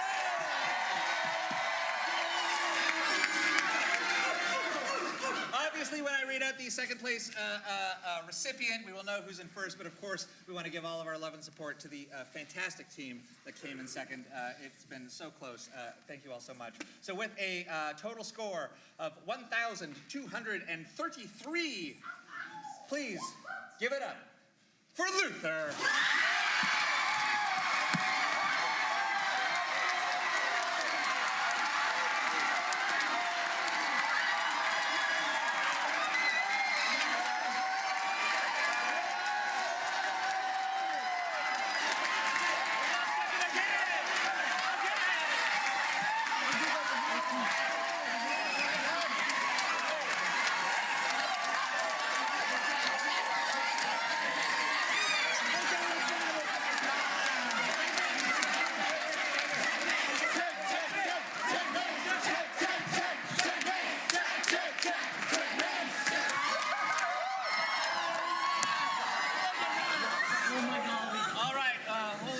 So close, gang. With a score of 1,237. In first place, your 2025 Canadian Improv Games National Champions. Put your hands together for Canterbury!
On Canadian Improv Games, there will be some changes. We are re-examining the way scenes are scored, and we are re-examining the events. So sign up for the newsletter at improv.ca and